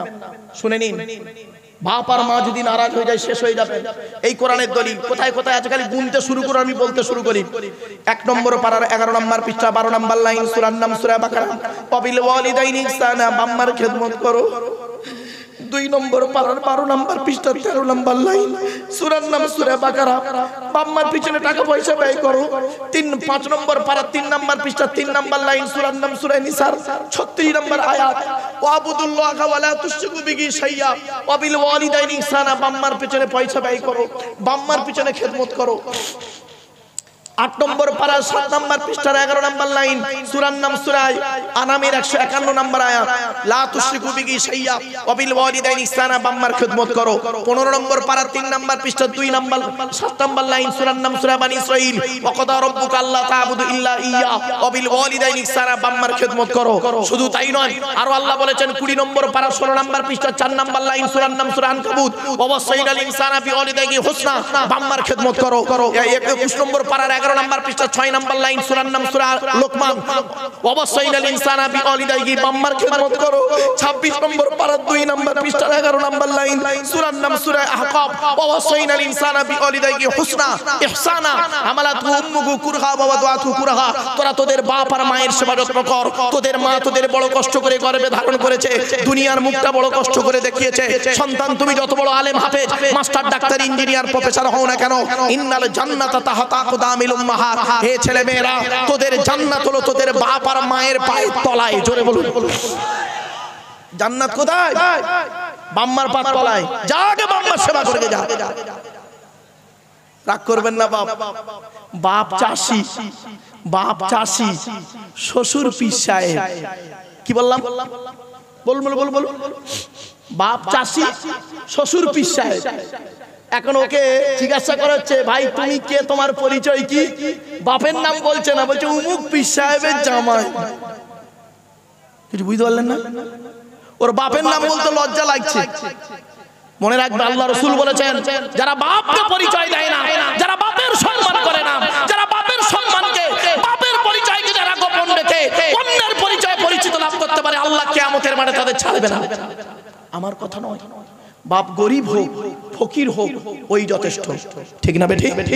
অনুরোধ করে বলে যাচ্ছি, বাবা আমারে ভুল বুঝতে যাবেন না। কোরআন হাদিস থেকে বাস্তব কথা বলে যাচ্ছি। বাচ্চা কখন মায়ের পেটে লাথি মারলে মা হাসে, আর বাচ্চা কখন মায়ের গায়ে লাথি মারলে, পেটে লাথি মারলে মা কাঁদে? বলুন বলুন। বাচ্চা কখন পেটে লাথি মারলে মা কাঁদে, আর বাচ্চা কখন পেটে লাথি মারলে মা হাসে? যখন গর্ভে বাচ্চা থাকে, মায়ের পেটে যখন বাচ্চা থাকে, 2 দিন বাচ্চা পেটে নড়েনি। কদিন? 2 দিন পেটে বাচ্চা নড়েনি। ডাক্তারকে ফোন করে বলছে, স্যার আমার পেটের বাচ্চা 2 দিন হলো নড়ে না। ডাক্তার বলল, আল্ট্রাসোনোগ্রাফি করে দেখলাম তো সব ঠিক আছে, এক কাজ করো তো, 2 দিন নড়েনি? বলছে না স্যার, এক কাজ করো, 3 লিটার পানি পান করো। 3 লিটার পানি খেলো 6 ঘন্টা ধরে। 6 ঘন্টা পরে হঠাৎ বাচ্চা পেটের ভিতরে নড়ে মায়ের পেটের ভিতরে লাথি মেরেছে। মা তখন আনন্দে হেসে ফেলেছে। তো বাচ্চা যখন মায়ের পেটের ভিতরে লাথি মারে, মা তখন আনন্দে হেসে ফেলে। আর বাচ্চা যখন, ওই বাচ্চা মায়ের পেট থেকে পৃথিবীর মুখ দেখে যখন কারোর কথা শুনে মাকে লাথি মানে কষ্ট দেয়, ওই মা তখন চোখের পানি ফেলে। বাবা বাড়ি থেকে বুঝবেন ওয়াজ। এই জন্য অনুরোধ করে বলে যাচ্ছি, মা হলো অমূল্য রত্ন, বাপ হলো অমূল্য রত্ন। যতদিন বেঁচে আছে বাম্মা খবরদার কাঁদাবেন না। বাপ আর মা, আমি একটা ওয়াজ করেছিলাম, এই ওয়াজটা করতে, এই ওয়াজটা অনেকে হয়তো আমার উল্টো পাল্টা বলে তো গালিগালাজ করলো কিছু লোক ব্যক্তি। একটা কথা শুনে, সেটা হলো কি বলি শুনুন। আমি এক জায়গায় বলেছিলাম ওয়াজ করতে গিয়ে যে আব্দুল্লাহ গিল মারুফ, আমার কথাই বলেছিলাম যে আব্দুল্লাহ গিল মারুফের হাতে 500 টাকা দিয়ে মোসাবা করে যা নেকি পাবে, নেকি পাবে কি তা আমি জানি না। আমার হাতে মোসাবা করে টাকা দিয়ে যে নেকি পাবে, পাবে কি তা জানি না, আল্লাহ ভালো জানে। আমার হাতে 500 টাকা দিয়ে জানা নেকি পাবে, তোমার জন্মদাতা বাপের হাতে 50 টাকা দিয়ে খালি বলবে, আব্বা আব্বা এই টাকাটা রেখে দাও, চা খাবে। বুক ফেটে দোয়া করবে, আল্লাহর আরশে আজিমে পৌঁছে যাবে। এই হলো বাম্মা, এই হলো বাপের দোয়া। বাপেরা যাদের বাপ চলে গেছে, খবরদার কবরটা জিয়ারত করবেন। আপনারা সবে বরাতে রাতে বাপের কবর জিয়ারত করেন, জুম্মার দিনে যেতে পারেন না, বাপের জন্য দান খয়রাত করতে পারেন না। অনুরোধ করে বলে যাচ্ছি, বাম্মাকে কোনোদিন কাঁদাবেন না। পুরুষদের বলে যাচ্ছি, 4 জনকে খুশি করো, তোমার আল্লাহকে, তোমার নবীকে, তোমার বাপকে, তোমার মাকে, 4 জনকে খুশি করো। মনে রাখবেন, বাম্মার ভালোবাসা আলাদা, বউয়ের ভালোবাসা আলাদা, ছেলে মেয়ের ভালোবাসা আলাদা। সব ভালোবাসা এক জায়গায় করবেন না, প্রত্যেকের ভালোবাসা আলাদা, প্রত্যেকের ভালোবাসা আলাদা। ঠিক না বেঠিক? বাপ বেটার ভালোবাসা আলাদা, আর স্বামী স্ত্রীর ভালোবাসা আলাদা। মেয়েদের জন্য বলছি, মা বোনেরা, মায়েরা বোনেরা, অনুরোধ করে বলে যাচ্ছি, মা 3 জনকে খুশি করলে তুমি জান্নাতি। তিনজনকে খুশি করো, তুমি মেয়ে ছেলে জান্নাতি জান্নাতি জান্নাতি। এক নাম্বার মেয়ে ছেলে তুমি করবে কি? সর্বপ্রথম তোমার আল্লাহকে খুশি করো, তোমার আল্লাহকে খুশি করো, তোমার আল্লাহকে খুশি করো। কোরআনে আল্লাহ যেভাবে চলতে বলেছে সেইভাবেই চলো। দুই নাম্বার তুমি তোমার নবীকে খুশি করো, তোমার নবী যেভাবে তোমাকে চলতে বলেছে সেইভাবেই তুমি চলো, সেইভাবেই তুমি চলো, নবীকে খুশি করো। তিন নাম্বার হলো তুমি তোমার স্বামীকে খুশি করো হকের উপরে, তুমি জান্নাতি জান্নাতি জান্নাতি। মনে রেখো, স্বামীকে যদি তুমি অখুশি করো, স্বামী যদি তোমার উপরে হকের উপরে নারাজ থাকে, তুমি জাহান্নামে চলে যাবে, তোমার জীবন শেষ হয়ে যাবে, দুনিয়াতে কিছু থাকবে না। স্বামীকে যদি অখুশি করেছেন, আমার মা বোনদের বলে যাচ্ছি, মায়েরা বোনেরা, জীবনে কোনোদিন স্বামীর সঙ্গে খারাপ ব্যবহার করবেন না। আমার কথা নয়, রাসূলুল্লাহর কথা, আল্লাহ রাসূলের কথা। আল্লাহর নবী আরো বলেছেন, ওই মেয়ে ছেলে হলো জাহান্নামী, ওই মেয়ে ছেলে জাহান্নামী যে মেয়ে ছেলে বিনা কারণে স্বামীর বিছানা ছেড়ে দিয়ে অন্য বিছানায় রাত কাটায়, স্বামীর বিছানা ছেড়ে দিয়ে অন্য বিছানায় রাত কাটায় বিনা কারণে, ওই স্ত্রী হলো জাহান্নামী জাহান্নামী জাহান্নামী। আমি বলিনি, আমারে ভুল বুঝো না, নবীর হাদিসটা আপনাদেরকে আমি বলে গেলাম। শুধু তাই নয়, রাসূলুল্লাহ বলেছেন, পৃথিবীতে যদি সাজদা করার কথা বলে যেতাম, তাহলে নারী জাতিদের বলতাম, এই নারীরা তোমরা তোমাদের স্বামীর পায়ে সাজদা করো, স্বামীর মর্যাদা অনেক। আবার স্ত্রীর হকও আছে, স্বামীর হক আছে, পিতামাতার হক আছে, ভাই বোনের হক আছে, একে অপরের গোলতাল পাকিয়ে দেবেন না। অনুরোধ করে বলে যাচ্ছি, মনে রাখবেন, হে পুরুষ তুমি চারজনকে খুশি করো, হে নারী তুমি তিনজনকে খুশি করো, তুমি জান্নাতি। আল্লাহর নবীর কাছে এক ব্যক্তি এসে বললেন, ইয়া রাসূলুল্লাহ, আপনি নারীদের সম্পর্কে কিছু বলুন। অসুবিধা হচ্ছে আপনাদের? আল্লাহ রাসূলের কাছে একজন সাহাবীরা এসে বলছে, ইয়া রাসূলুল্লাহ, আপনি নারীদের সম্পর্কে কিছু বলুন। রাসূলুল্লাহ বললেন, কোন মেয়ে ছেলে যদি 5 ওয়াক্ত নামাজ আদায় করতে পারে, কত? 5 ওয়াক্ত নামাজ আদায় করবেন। মা বোনেদের বলে যাচ্ছি, নামাজ কাজা করবেন না, কাজা হয় আদায় করবেন। আমিও ফেরেশতা নয়, আমি আপনাদের এলাকার জামাই বাবু, আপনারা জানেন, কিন্তু আমিও যে ফেরেশতা তা নয়, আমারও নামাজ কাজা হয়, কারণ কবরে আমার শুতে হবে। মনে রাখবেন, আমি নামাজ আমার কাজা হয়, কিন্তু আমার নামাজ কাজা হলো, ফজর আসর জোহর কাজা হলো, আমি মাগরিবে গিয়ে অন্তত আদায়টা করে দিই। আজ পর্যন্ত আমার নামাজ বাদ নেই, কাজা হয়েছে কিন্তু আমি আদায় করে দিয়েছি বাপ। এজন্য আপনাদেরকে অনুরোধ করে বলছি, আর আমি আজ এতদিন ওয়াজ করছি, জীবনে কোনোদিন বেওয়াজুতে ওয়াজ করিনি, আজ পর্যন্ত বেওয়াজুতে কোনোদিন ওয়াজ করিনি। আমার মায়ের আদেশ, আমার মা আল্লাহর নবী আবু বকর, ওমর, উসমান, আয়েশা, খাদিজা, ফাতেমার সঙ্গে বহুবার স্বপ্নে দিদার হয়েছে, বহুবার স্বপ্নে দিদার হয়েছে। তোমার আম্মা জান বলেছিলেন, আব্বা তুমি আমার একটি মাত্র সন্তান, তুমি জীবনে কোনোদিন বেওয়াজুতে ওয়াজ করতে পারবে না, বেওয়াজুতে ওয়াজ করতে পারবে না, আমার সঙ্গে ওয়াদা করে যাও। তো আমি মায়ের সঙ্গে ওয়াদা করেছিলাম। আরেকটা বলেছিল, তুমি এই টাইম ধরে ওয়াজ করবে না। এজন্য আমি ভারতবর্ষে, বাংলাদেশ এবং নেপাল, সারা পৃথিবীতে 42,000 বক্তব্য আছে আমার, এক একটা নয়, ইউটিউবাররা জানে, 42,000 বক্তব্য। আমি কোনোদিন বাপ টাইম ধরে ওয়াজ করিনি। ওই 1.5 ঘন্টা টাইম, 1.5 ঘন্টা হলি মাইক ছেড়ে দিয়ে পালাবো, এরকম কোনোদিন আল্লাহ আমার করাইনি।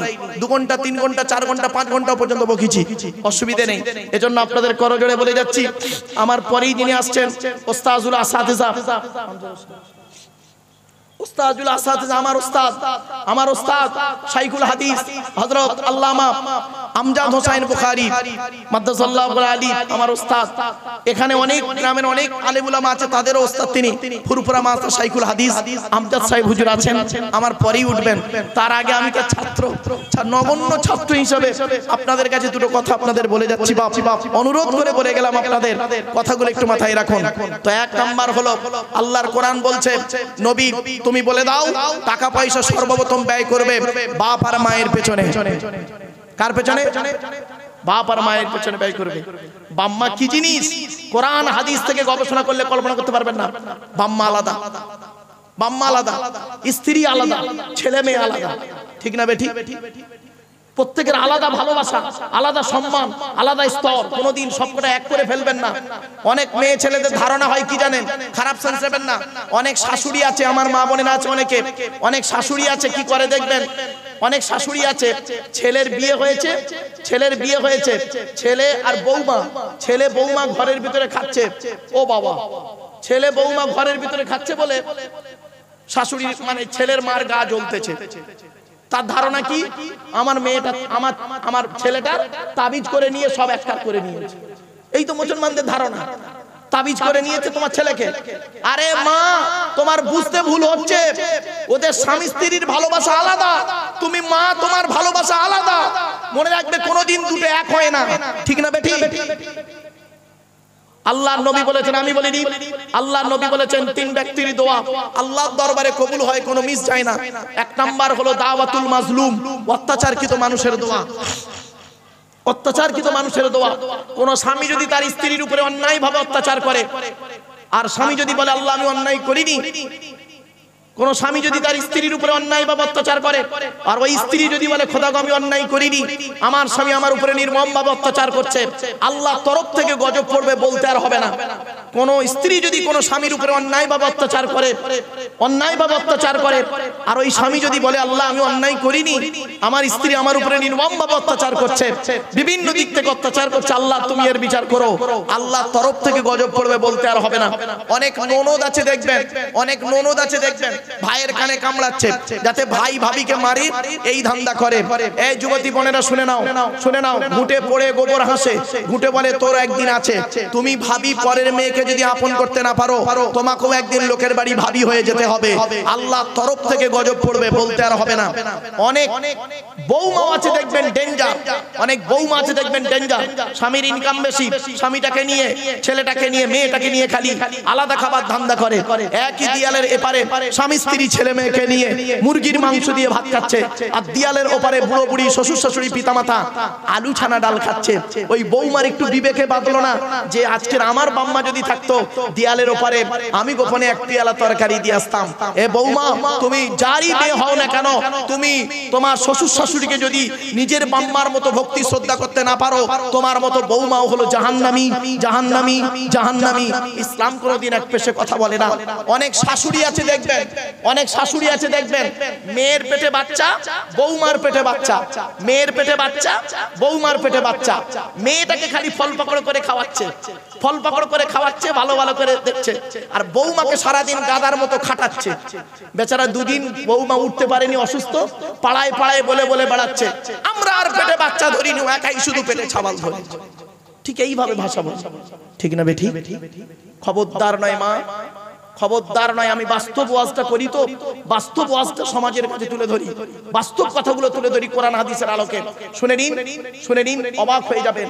আল্লাহ রাসূল তার আদর্শটা কেমন ছিল, মা খাদিজার আদর্শটা কেমন ছিল, মা ফাতেমার আদর্শটা কেমন ছিল, এই আদর্শে আদর্শিত হন।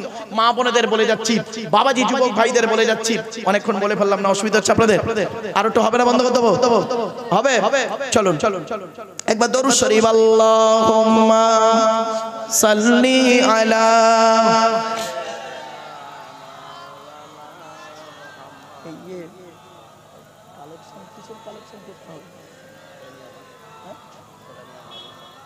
মাদ্রাসার কালেকশন না, তাবারুকের কালেকশন। আমার বাপেরা, আপনাদের কাছে আরো দু একটা কথা আপনি বলছি, বাপেরা শুনে নিন। আর একটা কথা আপনাদের বলি, আল্লাহ রাসূল নিষেধ করেছেন, আল্লাহ রাসূলের হাদিস, এগুলো ফলো করুন, কোরআনের আলোচনা ফলো করুন। কয়েকটা কথা আপনাদেরকে বলছি। এই পৃথিবী শুরু হয়েছে একদিন, এই পৃথিবী ধ্বংস হবে একদিন, ঠিক না বেঠিক? আমার কথা নয়, নবীর কথা, আল্লাহর কথা। শুনে নিন।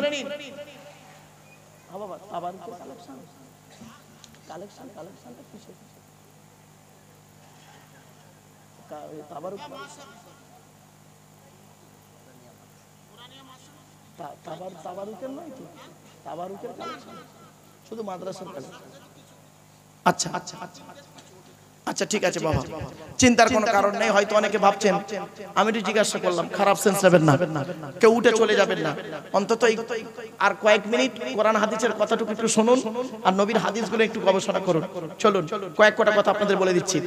আল্লাহ নবী বলেছেন, পৃথিবী ধ্বংসের লক্ষণ হলো নিকটবর্তী লোকের সঙ্গে মহব্বত থাকবে না, দূরবর্তী লোকের সঙ্গে মহব্বত তৈরি হবে, ঠিক না বেটি? ঠিক না বেটি? নিজের বাপের প্রতি ভক্তি নেই, নিজের বাপের প্রতি ভক্তি নেই, শ্বশুরের প্রতি কদর খুব বেশি, ঠিক না বেটি? নিজের মায়ের প্রতি ভক্তি নেই, শাশুড়ির মায়ের প্রতি ভক্তি খুব বেশি। একদম বাস্তব কথা বাপ। নিজের মায়ের পেটের ভাইয়ের প্রতি ভালোবাসা নেই, স্ত্রীর ভাই শালার প্রতি মহব্বত খুব বেশি। নিজের মায়ের পেটের বোনের প্রতি ভালোবাসা নেই, স্ত্রীর বোন শালীর প্রতি দয়া খুব বেশি। আমার কথা নয়, পৃথিবী ধ্বংসের লক্ষণ হলো নিকটবর্তী লোকের সঙ্গে মহব্বত থাকবে না, দূরবর্তী লোকের সঙ্গে মহব্বত তৈরি হবে। তাই আমার বাপেদের বলে যাচ্ছি, এই কথাগুলো একটু মাথায় রাখুন। এক নাম্বার পৃথিবী ধ্বংসের লক্ষণ হলো বিদ্যা সমাজ থেকে উঠে চলে যাবে। মাধ্যমিক, উচ্চ মাধ্যমিক, বিএ পাস, এমএ পাস, আলেম, হাফেজ, মোল্লা, মুফতি, কত মাওলানা, মুফতি, বক্তা আছে, বাপেরা কত পিসা মরিসাব আছে, বাম্মার ভাত দেয় না, ঠিক না বেটি? বাম্মার ভাত দেয় না, বাম্মার ভাত দেয় না গো বাপ, পাঁচ ওয়াক্ত নামাজও পড়ে না, বিড়ি সিগারেট খায়। ইতিহাস শুনবেন, বাস্তবটাই বলে গেলাম। চলুন, এক নাম্বার নবী বললেন বিদ্যা উঠে চলে যাবে। দুই নাম্বার নবী বললেন পৃথিবী ধ্বংসের লক্ষণ হলো ওয়ায়ুকসারু জিনা, ব্যভিচার বেড়ে যাবে, ব্যভিচার বেড়ে যাবে। ঘরের ভেতরে এখন ব্যভিচার চলছে, ঘরের বাইরে এখন ব্যভিচার চলছে। এজন্য ব্যভিচার থেকে দূরে সরে থাকুন, ছেলে মেয়েকে ব্যভিচার থেকে সরিয়ে রাখবেন। অনুরোধ করে বলে যাচ্ছি, ব্যভিচার করবেন না, ব্যভিচার থেকে দূরে সরে থাকুন। আল্লাহর কোরআন বলছে, নবীর হাদিস বলছে। এরপরে আছে আল্লাহ বলছেন সুদ, এই নবী বলছেন সুদ খাওয়া, মদ খাওয়া বেড়ে যাবে। মদ খাওয়া, এখন আর বাংলা মদের বাজার চলে না, যা চলে ইংলিশ মাল। মনে রাখবেন, মদ খাওয়া থেকে দূরে সরে থাকুন, মদ হারাম, হারাম, হারাম, হারাম। এরপরে নবী বললেন সুদ খাওয়া বেড়ে যাবে। পাড়ায় বন্ধন টন্ধন অনেক চলছে। আমার মা বোনদের কাছে আমার করজোড়ে আবেদন নিবেদন, মায়েরা বোনেরা দয়া করে সুদ খাবেন না, মা সুদ খাবেন না। সুদের সর্বনিম্ন পাপ কাজ কি জানেন? সর্বনিম্ন পাপ কাজ হলো মায়ের সঙ্গে ব্যভিচার করা, মায়ের সঙ্গে ব্যভিচার করা সুদের সর্বনিম্ন পাপ। এজন্য অনুরোধ করে বলে যাচ্ছি, সুদ খাবেন না, সুদ খাবেন না। হারামের বিরিয়ানি ভাতের থেকে, হারামের বিরিয়ানি ভাতের থেকে হালালের ডাল ভাত ভালো, ঠিক না বেটি? এটা মাথায় রাখুন। এরপরে আসছি, নবী বললেন পৃথিবী ধ্বংসের লক্ষণ হলো পিতামাতার অবাধ্য সন্তান হবে। পৃথিবী ধ্বংসের লক্ষণ হলো কি? জলোচ্ছ্বাস দেখা দেবে। পৃথিবী ধ্বংসের লক্ষণ হলো ঘন ঘন ভূমিকম্প দেখা দেবে। পৃথিবী ধ্বংসের লক্ষণ হলো আবহাওয়ার পরিবর্তন দেখা দেবে। মিলিয়ে নিন, খালি মিলিয়ে নিন, টাইম নেই হাতে, অনেকগুলো কথা বলতে হবে এখন। পৃথিবী ধ্বংসের লক্ষণ হলো আবহাওয়ার পরিবর্তন দেখা দেবে। পৃথিবী ধ্বংসের লক্ষণ হলো অজানা রোগের আবির্ভাব ঘটবে। পৃথিবী ধ্বংসের লক্ষণ হলো অযোগ্য ব্যক্তিরা নেতৃত্ব দেবে, যার যে সম্পর্কে কোনো জ্ঞান নেই, যার যে সম্পর্কে কোনো জ্ঞান নেই, সে সম্পর্কে নেতৃত্ব দেবে, ঠিক না বেটি? আজকে তাই শুরু হয়ে গেছে। তাই আপনাদেরকে অনুরোধ করে বলে যাচ্ছি, বাপ, অনুরোধ করে বলে যাচ্ছি, আব্দুস সুবহান সাহেব ছিলেন একজন আল্লাহওয়ালা মানুষ, আল্লাহওয়ালা মানুষ। বাপেরা, আপনারা তার সম্পর্কে কত কি জানেন আপনাদের এলাকার মানুষ? আমি যতটুকু শুনেছি, বুঝেছি এবং চারিদার থেকে খবর নিয়ে যতটুকু গবেষণা করে পেয়েছি, একজন আল্লাহওয়ালা মানুষ ছিলেন, আল্লাহওয়ালা মানুষ ছিলেন। তার সম্পর্কে আপনারা সকলেই ওয়াকিবহাল আছেন। এজন্য তার খবরটা মাঝে মাঝে একটু জিয়ারত করবেন। হয়তো আপনি বলবেন আপনার রিলেটিভ বলে আপনি বলছেন, না বাবা, আমি রিলেটিভ বলে বলছি না, যে হক হক তাকে হক বলতে হবে, যে আল্লাহওয়ালা মানুষ তাকে আল্লাহওয়ালাই বলতে হবে, ঠিক না বেঠিক? নইলে আল্লাহর কাছে আমার জবাব দিতে হবে।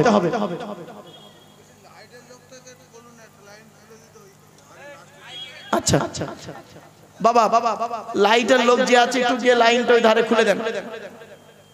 এবারে আসছি, পৃথিবী ধ্বংসের লক্ষণ হলো শিক্ষিত লোকেরা, খুব খুব মারাত্মক কথা এটা, শিক্ষিত লোকেরা অশিক্ষিত লোকেদের সম্মান করবে ভয়েতে। শিক্ষিত লোকেরা অশিক্ষিত লোকেদের সম্মান করবে ভয়েতে। বাপরে বাপ, লেখাপড়া জানে না, সে একজন খুব মানে খুব হাইফাই লোক, নেতা টাইপের, আর তাকে স্যালুট দিচ্ছে একজন আইপিএস অফিসার। এটা পৃথিবী ধ্বংসের লক্ষণ। পৃথিবী ধ্বংসের লক্ষণ হলো স্বামী স্ত্রীর মধ্যে ঘন ঘন গন্ডগোল দেখা দেবে। এই জন্য নবীজি বললেন, এই স্বামীরা তোমরা তোমাদের স্ত্রীদের কয়েক কটা শিক্ষা দিও। এক নাম্বার, আসসালামু ক্বাবলাল কালাম। স্বামী স্ত্রী যখন কথাবার্তা বলবে, একে অপরকে সালাম দেওয়া নেওয়া করবে। আল্লাহর রহমত, মহব্বত, ভালোবাসা আল্লাহ বাড়িয়ে দেবে। আমার মা বোনদের বলছি, স্বামীকে সালাম দেওয়া অভ্যাস করুন, স্ত্রীকে সালাম দেওয়া অভ্যাস করুন। দেখবেন সালামের মাধ্যমে মহব্বত, ভালোবাসা আল্লাহ বাড়িয়ে দেয়। কবরে শুতে হবে বাপ, এ কথা যদি আমি না বলি, কিয়ামতের মাঠে আল্লাহ আমাকে ধরবে। এই আব্দুল্লাহ কিল মারুফ কালারাইটের মানুষ তোকে জলসার দাওয়াত দিয়েছিল, স্টেজে উঠে কি ওয়াজগুলো করেছিস, তোর দায়িত্ব ছিল বলার, তুই তো বললিনি। আমার বাপেরা অনুরোধ করে বলে যাচ্ছি। 2 নাম্বার, নবীজি বললেন, এই স্বামীরা তোমরা তোমাদের স্ত্রীদেরকে এই শিক্ষা দেবে, তারা যেন কি কাবা শরীফের দিকে মুখ করে কোনোদিন থুতু যেন না ফেলে, কাবা শরীফের দিকে মুখ করে যেন পেশাব পায়খানা যেন না ফেলে।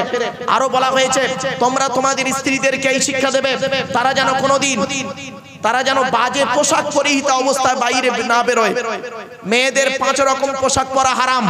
মা বোনেরা শুনে নিন, আপনাদের 5 রকম পোশাক পরা হারাম, হারাম, হারাম। দয়া করে এই 5 রকম পোশাক আপনার বাচ্চাকে পরাবেন না, আপনি নিজেও পরবেন না। মা বোনদের বলে যাচ্ছি, কি কি? 1 নাম্বার, টাইট ফিট পোশাক পরা হারাম। কি বললাম? টাইট ফিট পোশাক পরা হারাম।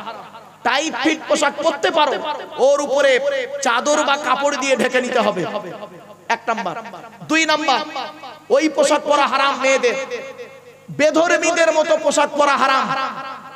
3 নাম্বার, মেয়েদের ওই পোশাক পরা হারাম যে পোশাক বাইরে থেকে ভেতরের অঙ্গ দেখা যায়, বাইরে থেকে ভেতরের অঙ্গ দেখা যায়, এই পোশাক পরা হারাম। অনেক মেয়ে ছেলে আছে দেখবেন, অনেক বাপ আছে দেখবেন, অনেক মা আছে বাপ আছে দেখবেন, ঈদের সময় তার বাচ্চাকে একটা ওই 14 বছর 16 বছরের মেয়েকে একটা জামা কিনে দিয়েছে, মুশারির থেকেও খারাপ। ঠিক না? বাবা আমারে ভুল বুঝবেন না, মুশারির থেকেও খারাপ। খবরদার নয়। মেয়েদের একটু মোটা পোশাক পরার জন্য রাসূলুল্লাহর হাদিস আছে, আমার কথা নয় বাবা। মানলে মানবেন, না মানলে ওই মাঠে দেখা হবে। जैसी करने वैसी भरने, না মানে তো কারকে দে, জান্নাত भी गए दोजख भी गए, না মানে তো মারকে দে। এটা আমার কথা নয়, বাস্তব কথা বলে গেলাম। এরপরে আসছি, মেয়েদের ওই পোশাক পরা হারাম, ওই পোশাক পরা হারাম যে পোশাকটা বিপরীত লিঙ্গের মতো, বিপরীত লিঙ্গের মতো। তার মানে কোন মেয়ে ছেলে বেটা ছেলের পোশাক পরতে পারবে না, কোন মেয়ে ছেলে বেটা ছেলের পোশাক পরতে পারবে না, হারাম। খাস করে বলে যাচ্ছি আপনাদের বাচ্চা মেয়েদেরকে আপনারা কোনোদিন জিন্সের প্যান্ট পরাবেন না। আপনার ছোট মেয়েকে যদি আপনি জিন্সের প্যান্ট কিনে দেন আর জিন্সের গেঞ্জি পরিয়ে দেন, ছেলের পোশাক পরান, ওই মেয়েটার বয়স যখন 18 বছর হবে, ও কোনো মতেই সালোয়ার কামিজ পরবে না, ওই জিন্সের প্যান্ট পরাটাই ওর অভ্যস্ত হবে। ঠিক না বেঠিক?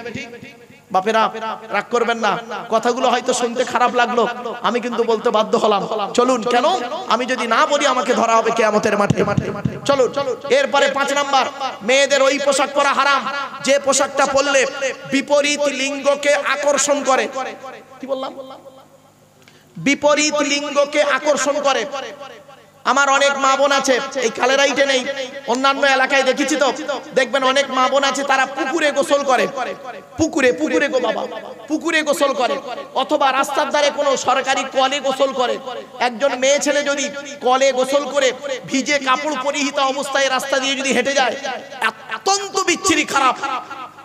অনুরোধ করে বলে যাচ্ছি, এগুলো একটু সাবধান। মা বোনদেরকে বলে যাচ্ছি, এগুলো খুব মাথায় রাখবেন, খুব সাবধান, নইলে কবরে আপনাকে আল্লাহ রাসূল বললেন, আমার উম্মতের মধ্যে সবথেকে খাতারনাক হলো, আমার উম্মতের মধ্যে সবথেকে ক্ষতিকারক কি জানো? আমার উম্মতের মধ্যে সবথেকে ক্ষতিকারক হলো নারী, নারী, নারী। সাহাবীরা বললেন, ইয়া রাসূলুল্লাহ, উম্মতের সবথেকে ক্ষতিকারক নারী? বলল, হ্যাঁ হ্যাঁ হ্যাঁ, নারী হলো সবথেকে উম্মতের ক্ষতিকারক। বলে কেন? বলে শোনো, আমি যখন মেরাজে গেলাম, মেরাজ নাম শুনেছেন? সবে মেরাজ, আবার বলেন না। আল্লাহ নবী মেরাজে গেলেন, জান্নাত জাহান্নাম দেখলেন, জাহান্নামের দরজাটা খুলতেই নবীজি দেখতে পেলেন জাহান্নামের গেটে যুবক আর যুবতীদের লজ্জাস্থান থেকে পূজার রক্ত বেরোচ্ছে। কি বুঝলেন? বাড়ি থেকে ভাববেন। এরপরে আসছি, নারী সম্পর্কে রাসূলুল্লাহ অনেক কথা বলে গেছেন, তাই মা বোনদের বলে যাচ্ছি, মা খুব সাবধান, খুব সাবধান। চোখ দুটো বন্ধ হলে সব শেষ হয়ে যাবে, সব শেষ হয়ে যাবে। আল্লাহ পাক কোরআনে বলেছেন, আল্লাহ পাক কোরআনে বলেছেন, শুনে নিন, ওয়াজাআলা বাইনাকুম মাওয়াদ্দাতাও ওয়া রাহমা। আল্লাহ পাক বললেন, আমি আল্লাহ স্বামী স্ত্রীর ভালোবাসাকে কি করেছি দয়ায় পরিণত করে দিই স্বামী স্ত্রীর মহব্বত ভালোবাসা আল্লাহর দেয়া নিয়ামত ভালোবাসা জোরে বলুন সুবহানাল্লাহ এজন্য এই জন্য রাসূলুল্লাহ বললেন তোমরা তোমাদের স্ত্রীদেরকে এই শিক্ষা দেবে নামাজের শিক্ষা দেবে পর্দার শিক্ষা দেবে তারপরে তাদেরকে কি আদবের শিক্ষা দেবে আদবের শিক্ষা দেবে তাদেরকে ভাষা শিক্ষা দেবে তাদেরকে কি করবে এই শিক্ষা দেবে তারা যেন কোনোদিন গোসলখানায় উলঙ্গ অবস্থায় গোসল যেন না করে তারপরে বলা হয়েছে তোমরা তোমাদের স্ত্রীদেরকে এই শিক্ষা দেবে তারা যেন মাথার বালিশ একের বেশি ব্যবহার যেন না করে শুনে নিন মা ফাতেমাকে যখন নবীজি আলীর বাড়ি পাঠিয়েছিলেন হযরত আলীর বাড়ি ফাতেমাকে যখন পাঠিয়েছিলেন আলী ফাতেমাকে নবীজি কি কি দিয়েছিলেন শুনে নিন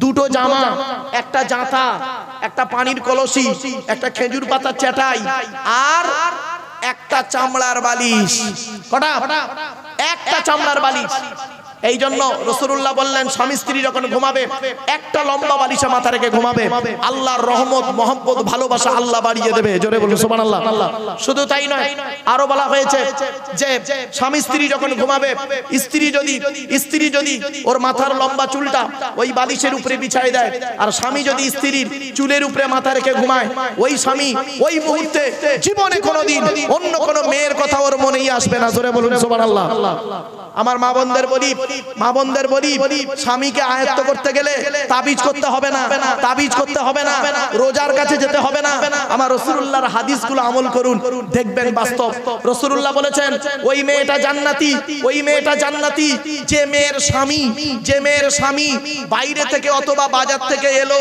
আর মেয়ে ছেলে যদি তার স্বামীকে হাসাতে পারে মিষ্টি মুখে দুটো কথা বলতে পারে ওই নারী হলো জান্নাতি জোরে বলুন সুবহানাল্লাহ আমার বাপেরা কথাগুলো একটু মাথায় রাখুন হয়তো আপনারা কথাগুলো কেমন ভাবে নিচ্ছেন আমি জানি না তবে বাস্তব কথাটা বলে যাচ্ছি আজ নারীদের সম্পর্কে আমি বেশ কয়েকটা কথা বলে গেলাম শুনে রেখে দিন নারীদের সম্পর্কে রাসূলুল্লাহ আরো বলেছেন এই নারীরা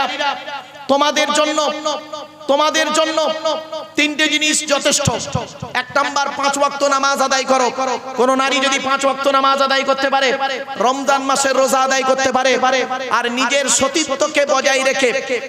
সতীত্বকে বজায় রেখে স্বামীর সেবা করতে পারে ওই মেয়েটি কিয়ামতের মাঠে জান্নাতের যে কোনো দরজা দিয়ে জান্নাতে প্রবেশ করবে জোরে বলুন সুবহানাল্লাহ আমার বাপেরা মা বোনদের বলে যাচ্ছি মায়েরা বোনেরা অন্তত স্বামীকে মূল্যায়ন করুন পিতাকে মূল্যায়ন করুন পিতার মূল্যায়ন আলাদা মাতার মূল্যায়ন আলাদা শ্বশুরের মূল্যায়ন করুন শ্বশুরের মূল্যায়ন আলাদা শাশুড়ির মূল্যায়ন আলাদা অনুরোধ করুন ননদের মূল্যায়ন করুন ভাবির মূল্যায়ন করুন ভাইয়ের মূল্যায়ন করুন বোনের মূল্যায়ন করুন একে অপরের মূল্যায়ন করুন দেখবেন আপনি কোন জায়গায় দাঁড়িয়ে আছেন শুনে রেখে দিন 1 ঘন্টা ন্যায় বিচার করা কত 1 ঘন্টা ন্যায় বিচার করা 60 বছর ইবাদতের সমতুল্য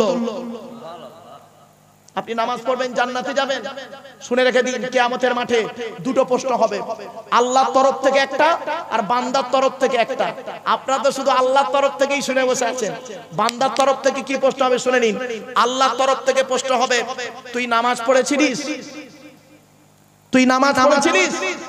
আল্লাহর তরফ থেকে প্রশ্ন হলো আর বান্দার তরফ থেকে প্রশ্ন হবে কিয়ামতের মাঠে তুই আত্মীয়তা ঠিক রেখেছিস আত্মীয়তা বন্ধন ঠিক রেখেছিস না আত্মীয়তা বিচ্ছেদ করেছিস খবরদার নয় আত্মীয়তা বিচ্ছেদকারী জাহান্নামী ও যত বড় যাই হোক না কেন আত্মীয়তা বিচ্ছেদকারী হলো জাহান্নামী আমার বাপেরা আত্মীয়তা বিচ্ছেদ করবেন না খবরদার নয় এগুলো মাথায় রাখবেন